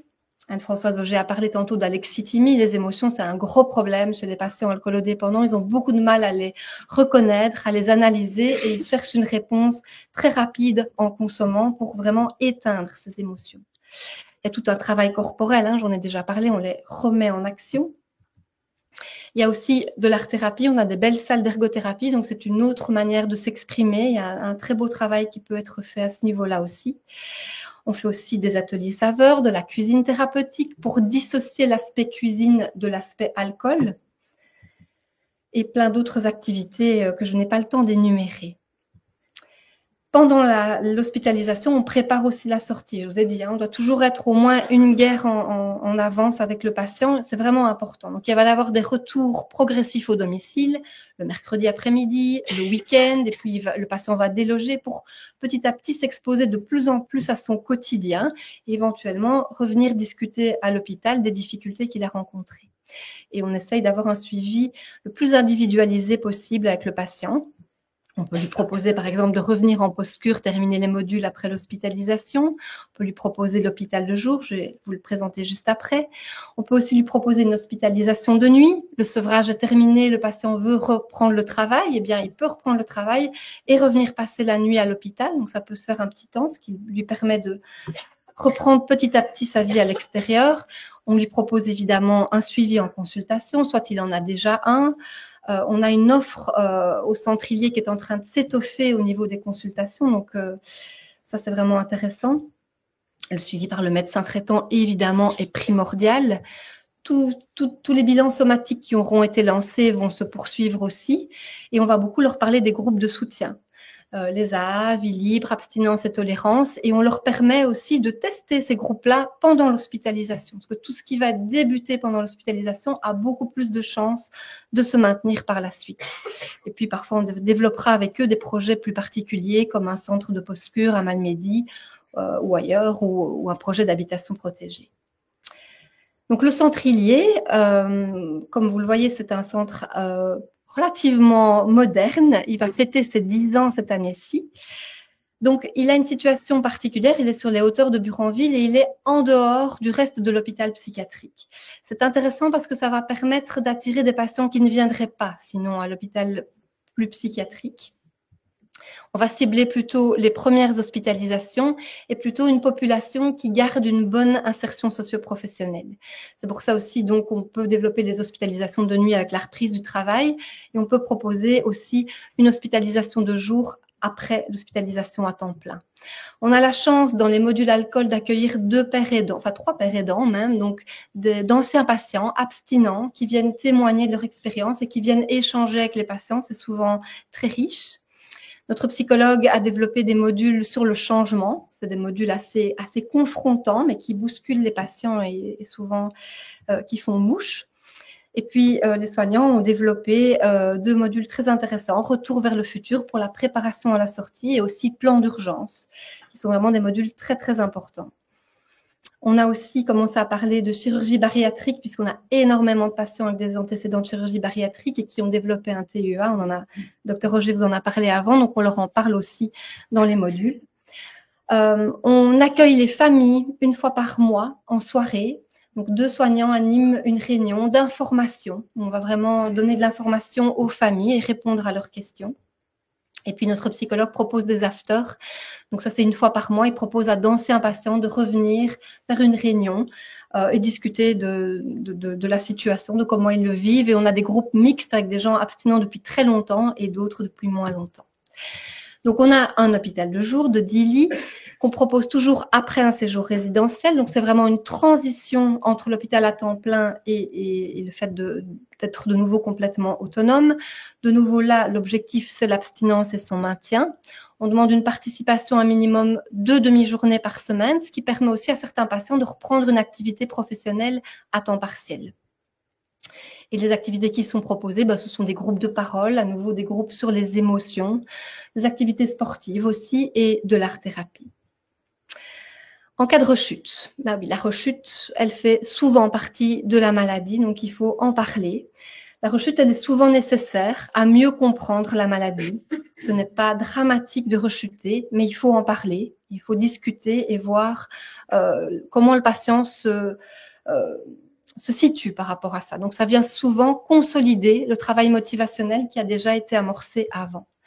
Là, on va voir avec le patient ce qu'il souhaite. Est-ce qu'il souhaite revenir à une abstinence? Est-ce qu'il veut tenter une gestion? Et donc, en consultation, on va analyser sa demande et la situation et l'orienter soit vers un suivi en consultation, soit vers un sevrage au domicile, soit vers un retour à l'hôpital.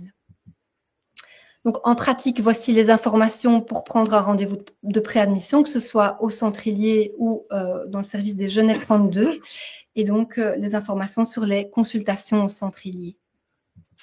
Alors, je termine par une petite annonce. Donc, je vous ai dit que cette année-ci, le Centrilier allait fêter ses 10 ans. Et donc, voilà, je vous propose de déjà retenir la date du 2 octobre, qui sera l'occasion donc de fêter les 10 ans d'Ilier et de faire une soirée porte ouverte pour vous faire découvrir le centre et d'accueillir 3 oratrices. Ce sera très féminin. Et donc, le titre de la conférence, ce sera « Parcours de vie et alcool, comprendre les impacts pour mieux agir ». Voilà, je vous remercie.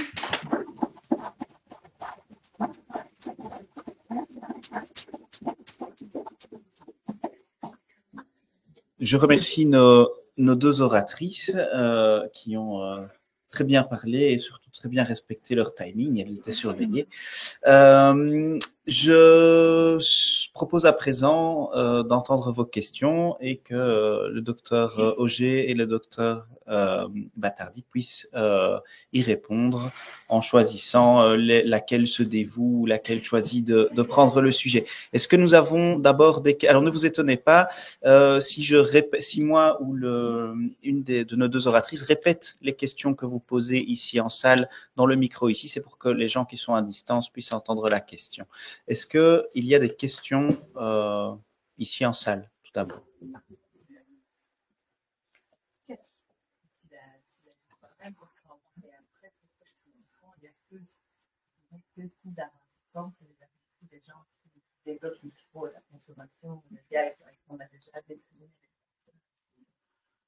La question est pourquoi est-ce qu'il n'y a que une petite partie des gens qui ont une consommation éthylique chronique qui vont développer une cirrhose?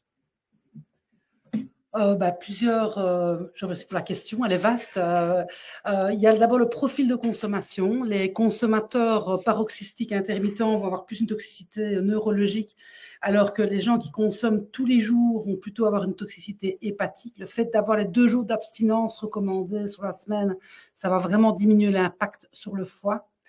La personne qui consomme en mangeant va avoir plus de fibrose. Il y a l'obésité, l'excès de poids va vraiment contribuer comme cofacteur à développer une fibrose hépatique. Les autres comorbidités hépatiques comme les virus, évidemment, le diabète, d'autres prédispositions, et puis surtout une mutation génétique qui est la PRLP-NA3, qui est une mutation génétique qui va vraiment exposer les personnes à passer de la stéatose à la fibrose. On a aussi quelques petits effets protecteurs du café, quand même. Les buveurs de café ont l'air d'avoir moins de fibrose que les autres, donc ça, je bois plein de café. Oui. En dehors justement de transpiration excessive nocturne, est-ce que c'est un signe clinique? Alors la question c'est en dehors du sevrage, est-ce qu'une sudation excessive la nuit est un signe clinique? Je ne pense pas particulièrement. Peut-être que c'est en lien avec l'utilisation d'un antidépresseur. Moi, je constate que beaucoup de patients sous antidépresseurs se plaignent de transpiration nocturne, parfois très invalidante, jusqu'à devoir se changer pendant la nuit. Même parfois à dose faible, tout à fait. Donc, je me demande si c'est pas peut-être plutôt ça que le sevrage. Maintenant, il faudrait voir si c'est un patient qui consomme plutôt dans la journée et qui se retrouve en situation de sevrage la nuit. Peut-être que c'est possible aussi que ce soit un signe de sevrage. Beaucoup de benzos sont des médicaments avec une addiction. C'est très difficile parce que après, les gens Donc la remarque, c'est que les benzodiazépines sont des médicaments qui induisent une addiction importante, qui sont très addictogènes et qui sont difficiles à sevrer. Oui, je suppose que tu seras d'accord avec moi qu'effectivement, c'est pour ça que le schéma qui a été proposé par Mme Batardi, qui est globalement le même que le mien d'ailleurs,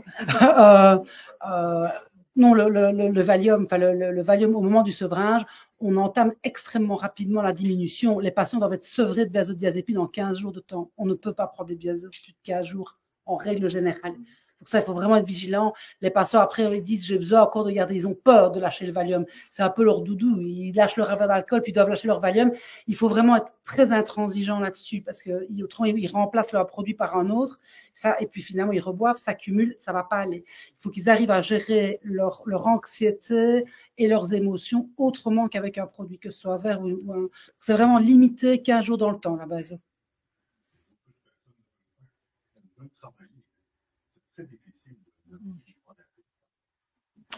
Oui, maintenant, je leur explique toujours, c'est peut-être qu'elles ne sont pas suffisamment prête.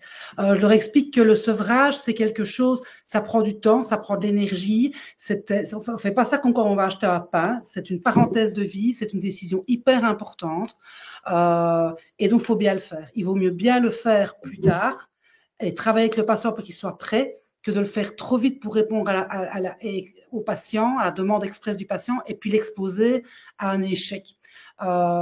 C'est important. S'il a un appendicite, il va se faire hospitaliser une semaine. S'il a un AVC, il va se faire hospitaliser 3 semaines. S'il fait un sevrage, il doit accepter de ne pas travailler.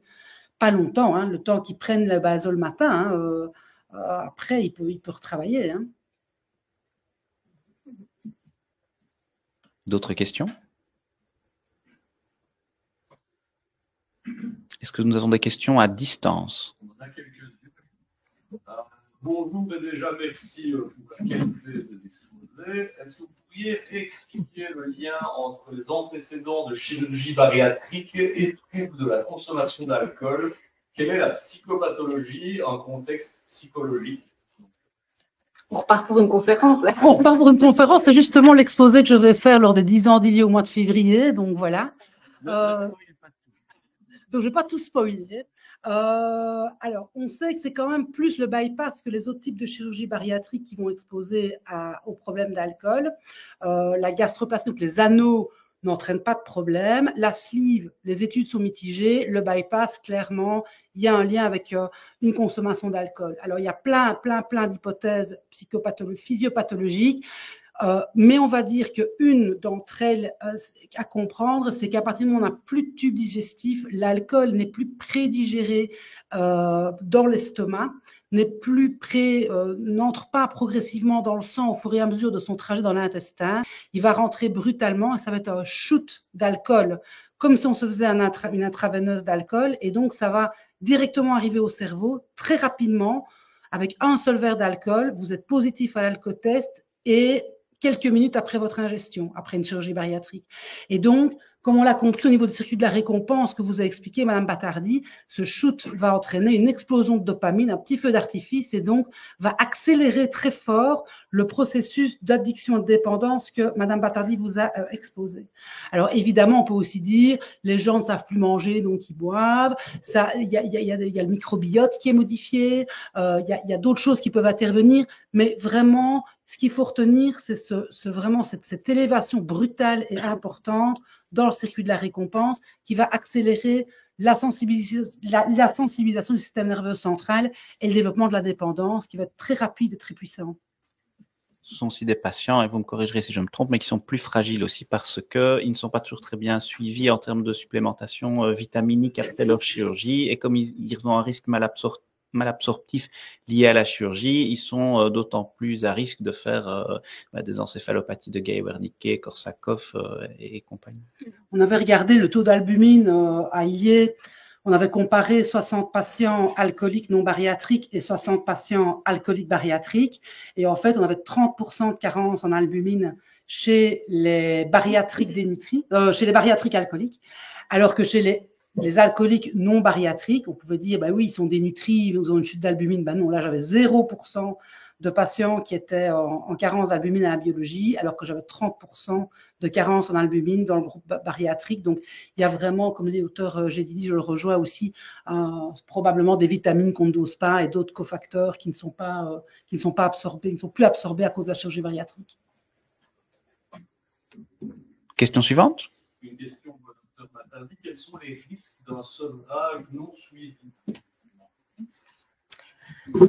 Les risques d'un sevrage non suivi, c'est le risque d'un délirium tremens. Donc, ça dépend ce qu'on entend par non suivi. Soit on a quand même prescrit du Valium.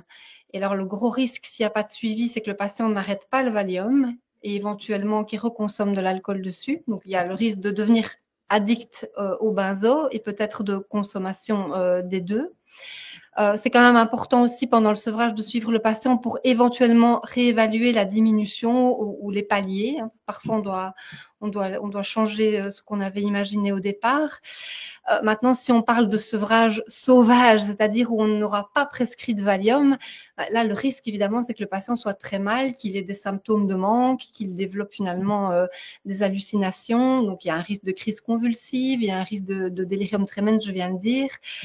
Et donc, ce sera très, très inconfortable. Et oui, tout à fait, oui. Oui, en plus, de fait, il y aura la carence anti-amine aussi, puisqu'il risque de ne pas prendre de vitamines. Oui. Des pics hypertensifs. Je t'en prie.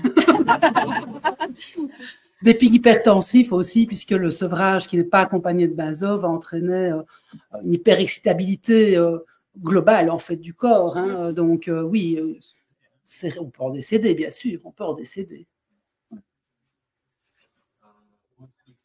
Après plusieurs mois de traitement, une diminution de dose est-elle efficace?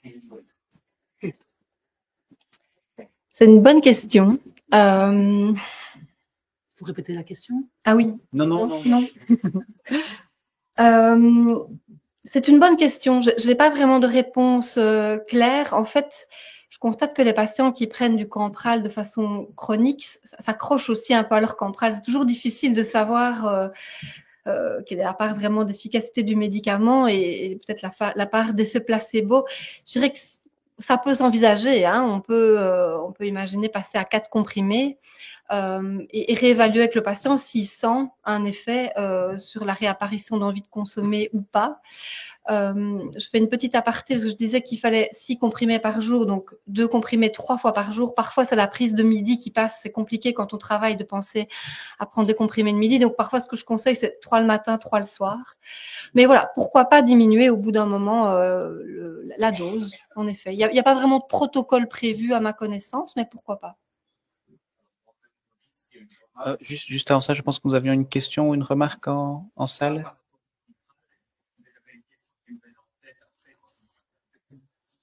Ok, alors on peut continuer.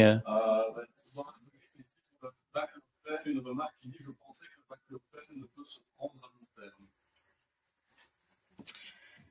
Là aussi, c'est une bonne question puisqu'on est hors recommandation. Je trouve que souvent, c'est quand même la tolérance du médicament qui va faire qu'on ne va pas le prendre sur du très long terme. Maintenant, j'ai quelques patients qui le prennent de manière chronique et qui finalement s'en portent bien, mais alors on sera souvent à des petites doses. Je pense qu'il faut chaque fois réévaluer l'effet positif et les éventuels effets secondaires. Mais il n'y a pas encore vraiment de règles par rapport à l'utilisation du baclofène.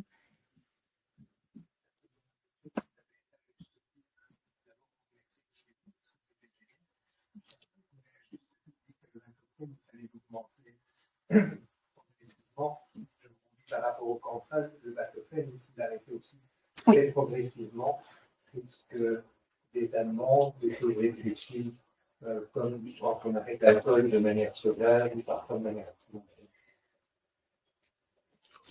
Oui, tout à fait, je vous rejoins. Donc la remarque, c'est que le baclofène est à augmenter progressivement, mais à arrêter progressivement aussi. Tout à fait. Sinon, il y a en effet aussi des risques de sevrage, oui. D'autres questions? Allez-y. Comment la mutuelle intervient en hospitalisation de nuit chez un travailleur? Pointus. Oups, ça me dépasse un peu. Elle va intervenir, je pense, de la même manière que pour une hospitalisation complète. Je pense que les montants sont un peu moindres pour une hospitalisation de nuit, mais le patient est remboursé de la même manière. Il faut prévenir sa mutuelle que le patient reprend le travail, mais la mutuelle peut tout à fait tolérer que le patient ait repris le travail et qu'il rembourse une hospitalisation de nuit. Une question qui est très courte. Quid du sevrage en ambulatoire? Il n'était pas là au début. Mais...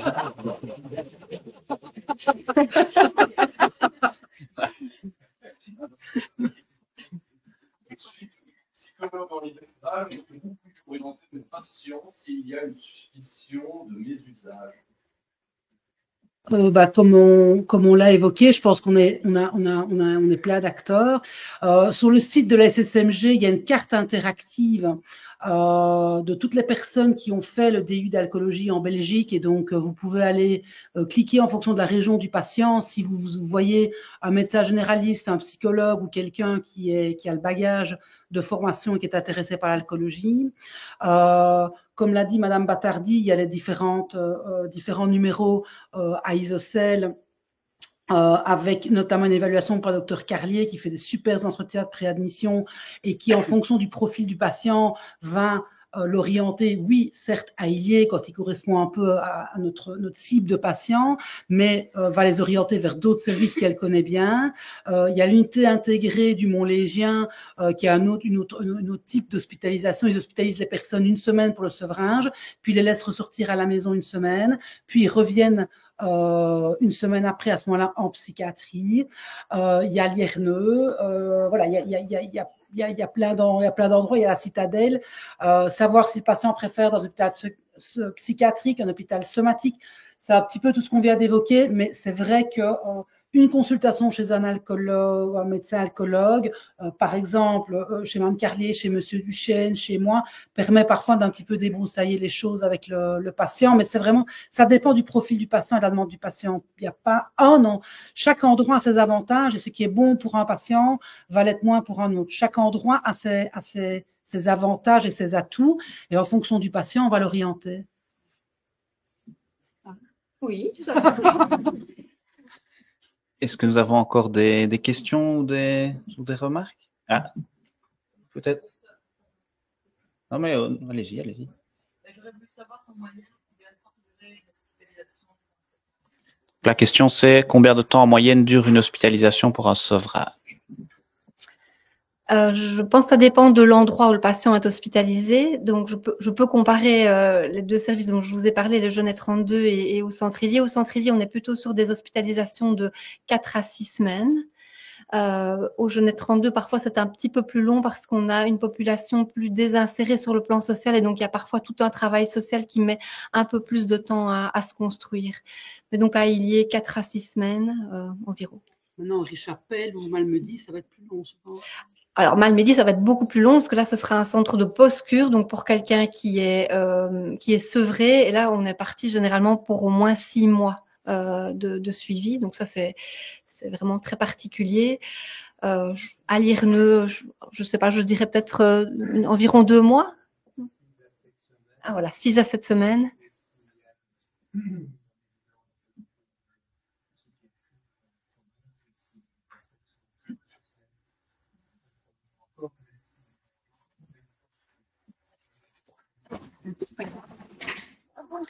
Il y avait encore une question? Oui, je voulais, à propos de l'indicisme des femmes, pas entendu que vous disiez que c'était surtout traumatique. Et moi, dans ma pratique, j'ai rencontré beaucoup de femmes qui avaient au contraire une consommation très quotidienne. Ce sont des femmes qui ne sont pas en ambulatoire, des personnes d'âge mûr, qui sont malheureuses dans leur vie, exceptionnant, et qui consomment le soir en rentrant chez elles, des fonctionnaires. Et le soir, en rentrant chez elles, elles consomment, mais souvent, une bouteille, souvent du Porto ou du Martinique, ou une bouteille de vin, une bouteille chaque soir, d'une manière artificialisée, souvent avec tel bol rouge et dans tel coin noir, on fait des choses comme ça. Qui, au contraire, veillent à ne pas dénoter quand elles sont en public, à la limite, là où tout le monde boit, elles boiront comme tout le monde ou moins que tout le monde. Mais c'est un accrochage très, très désistant.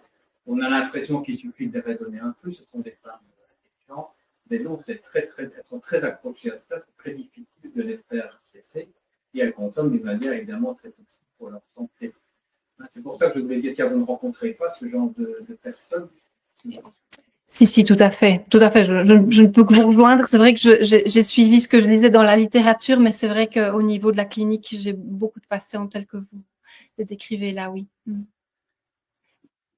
Encore faut-il qu'elles arrivent jusqu'à la consultation. Hein. Je pense qu'on n'en a qu'une toute petite partie. Et en fait, il y a la honte, mais il y a aussi le fait qu'elles ne dégoûtent pas. Elles fonctionnent, elles ne font pas comme les hommes, des tas de scandales, des accidents. Oui. En fait, pas s'il y a un accident, une chute, un problème de santé, elles peuvent faire ça des années. Et alors on tourne en rond à essayer de soigner leur dépression ou leur anxiété. L'alcool, Complètement, oui. C'est une petite remarque. Mais je vous rejoins tout à fait. Est-ce que nous avons encore des questions ou des remarques? Eh bien, il ne reste qu'à remercier chaleureusement nos deux oratrices qui ont officié avec brio.